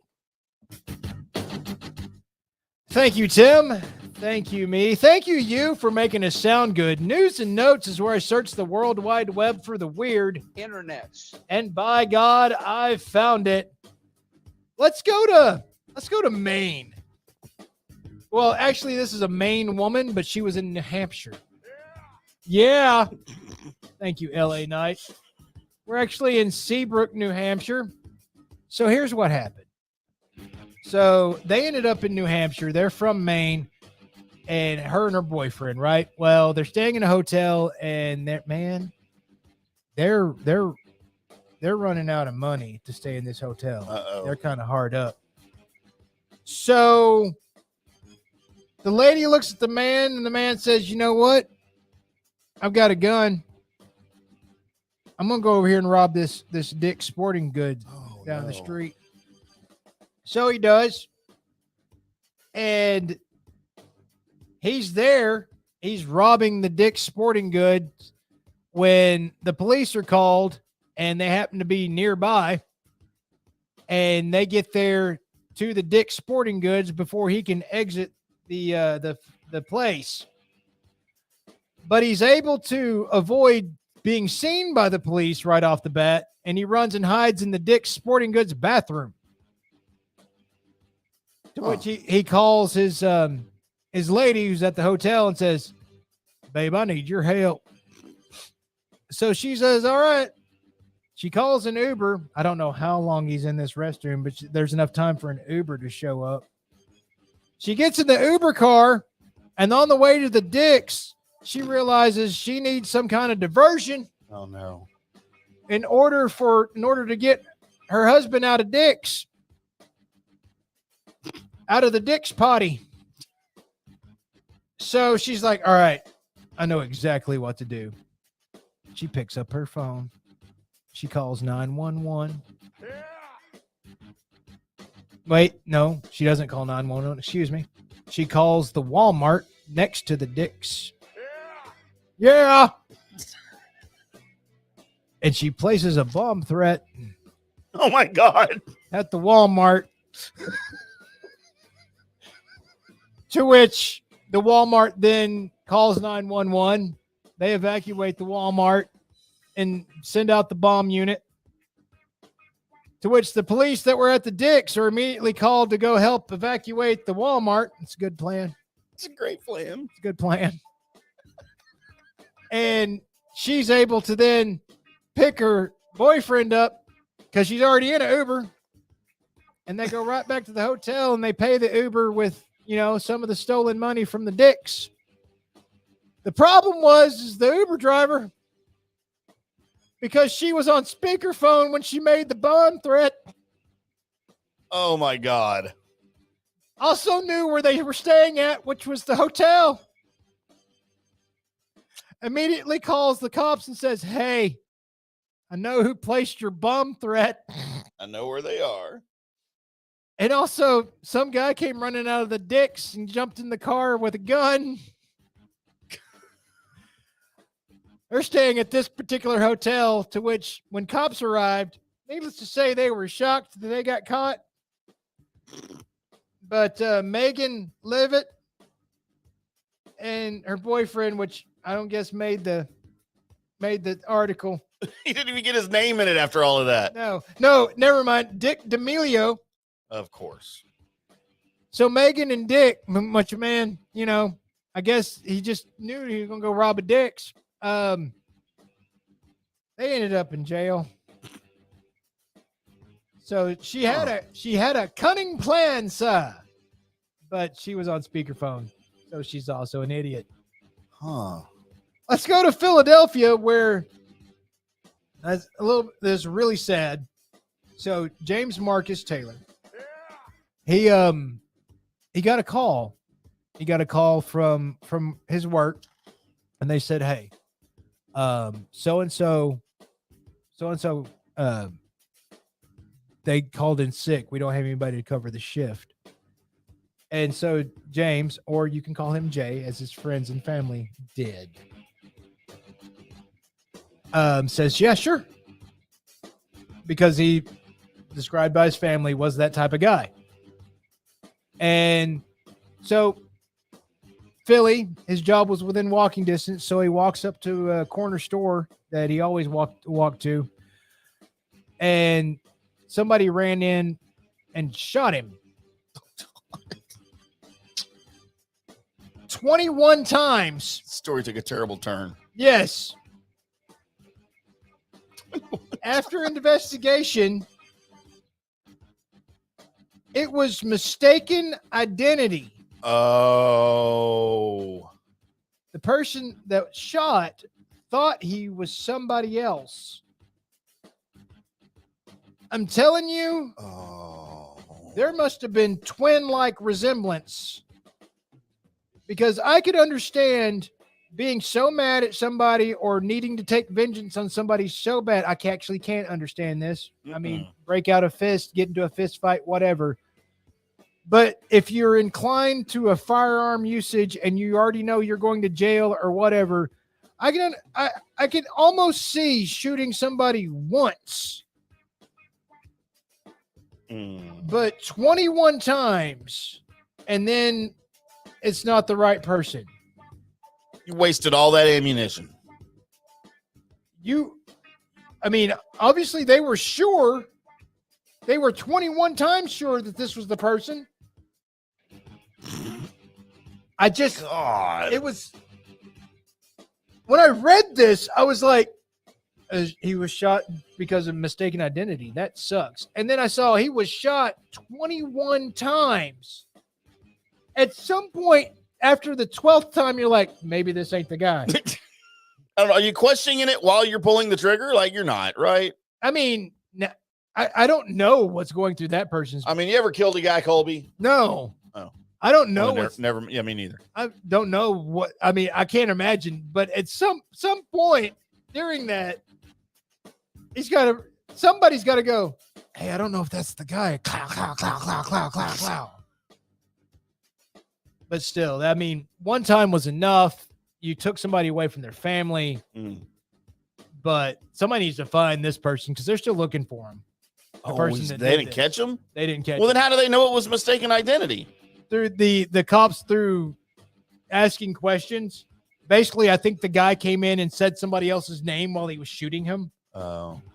So, and of course, the guy's being shot. He's not going to be like, but my name's not. It's not me. It's not me. Right. Not the guy that slept with your wife 18 times. Let's go to Cocoa, Florida. Cocoa. We're going to Florida. It's America's Swing. And so a woman was arrested Thursday night at a McDonald's drive-thru because she was demanding that they serve her and give her the cheeseburger bundle, which I guess is some sort of combo which similar to what can be done for, like, if you get a bundle of McDoubles or a bundle of McChickens, right? That's on there. But she wanted the cheeseburger bundle, which is not an option. I'm gonna order that. Well, just don't go this far. So when the person at the drive-thru said, "There's not a cheeseburger bundle, there's a McDouble bundle," or whatever. Well, this lady, who is Quavi Young, she's 26 years old, decided that not getting her cheeseburger bundle was worth pointing a gun at the person at the drive-thru. Oh, of course. And she meant business because the gun that she had was an M&P Shield 9mm. Oh my God. With a 50-round drum magazine attached to it. She means business, Colby. She's mean some business. You better come up with that cheeseburger bundle now. She went to jail. She didn't shoot anybody, though. God. But, I mean, she wanted that cheeseburger bundle, and she was ready to throw. If you've got a gun, okay, yeah. But if you've got a gun that has a 50-round drum magazine on it, dude. I mean, you're not thinking reloading is going to happen. No, you're not planning on reloading anything anytime soon. No. I'll run through a couple of places with this thing. Still have bullets. Damn it. Let's go from there to Pottsville, where Camille Yoder, surprising this is not in, like, Colorado. Camille Yoder, she's 55. And so she was in charge of a fundraiser for a person suffering from cancer. So what she did was she, for this fundraiser, decided that she was going to prepare about, 80 pork sandwiches and they were going to be sold on a platter with coleslaw and a baked potato. Mm-hmm. And so she made up 80 of these platters, and she sold them for $15 a piece. So numerous people, they sold out basically. Right. So the $15, 80 plates. Yoder eventually met with the family members, and she handed them $600, which quick math tells me that that's not enough. Not even close. So when the police showed up and was like, man, you stole from a cancer patient from this charity,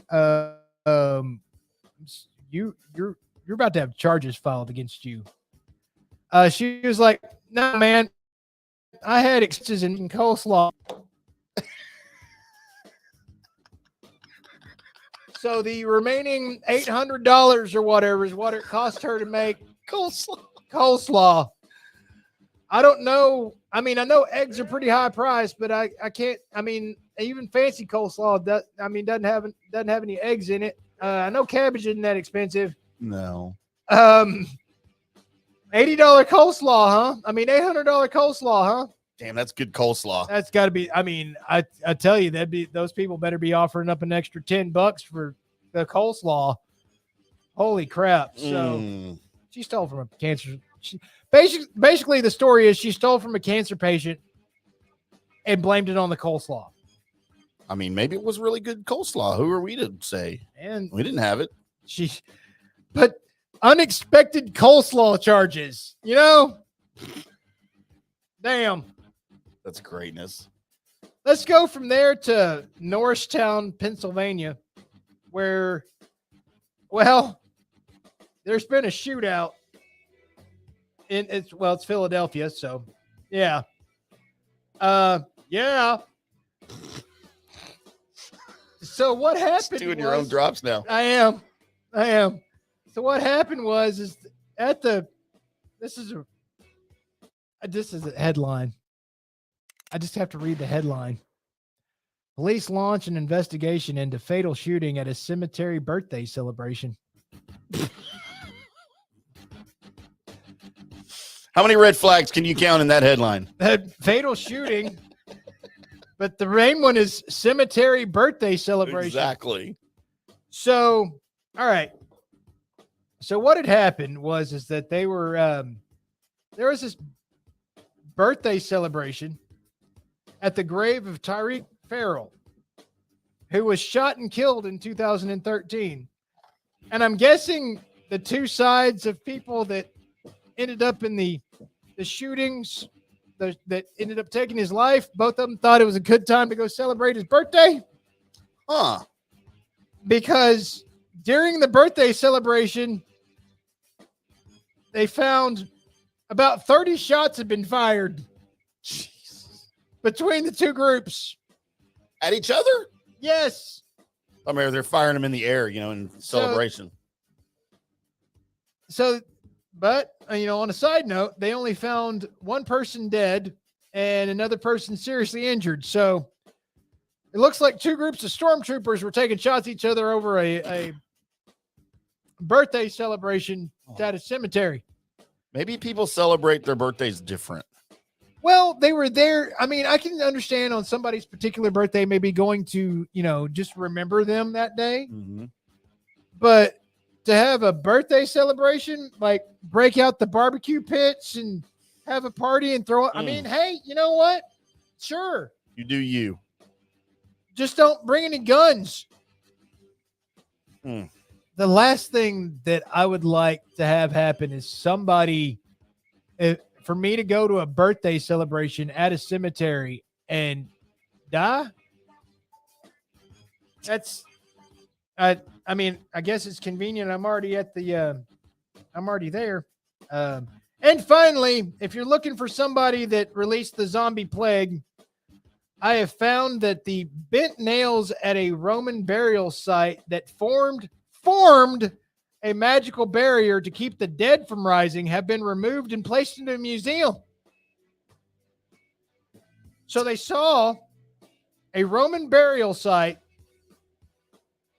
that had nails, special nails, that were to form a magical barrier that have kept the dead from rising all this time. Oops. They removed them. Oh, no. So if you're looking for a reason for the zombie outbreak to happen, Oh, no. these MFers thought that, well, they should be in some kind of museum. Ain't nobody reading the warning labels. And it's, there you go. There's the zombie apocalypse. And that's news and notes, everybody. We are going to die. Probably. Jeez. Well, that's not just news and notes. That is also the Colby Sapp and IndyCar Tim show for this Monday. We appreciate everybody who has made this one possible. Turflife.club, HighlandsPGC.com, and of course, Golf Central Magazine at GolfCentralMag.com. If you head over there to GolfCentralMag.com and you flip through those pages either electronically, because you can do that, or if you've got a hard copy in front of you, you just might see a little full page spread on one Colby Sapp and IndyCar Tim show. Colby, did you ever think you'd be in a golf magazine? No, and especially not twice, because the article they had about the, what was it, the JP Peterson Yeah, show? you were in the picture. Yeah, it was more picture of me than it was a JP. He was hide behind the microphone. It was awesome. It was awesome because you had guns. Yeah. As you often do these days. You know, it's that protein as long as it's an isolate. But we appreciate all our sponsors. We will be back on Wednesday with another Colby Sapp and IndyCar Tim show. Until then, boys and girls, we'll see you.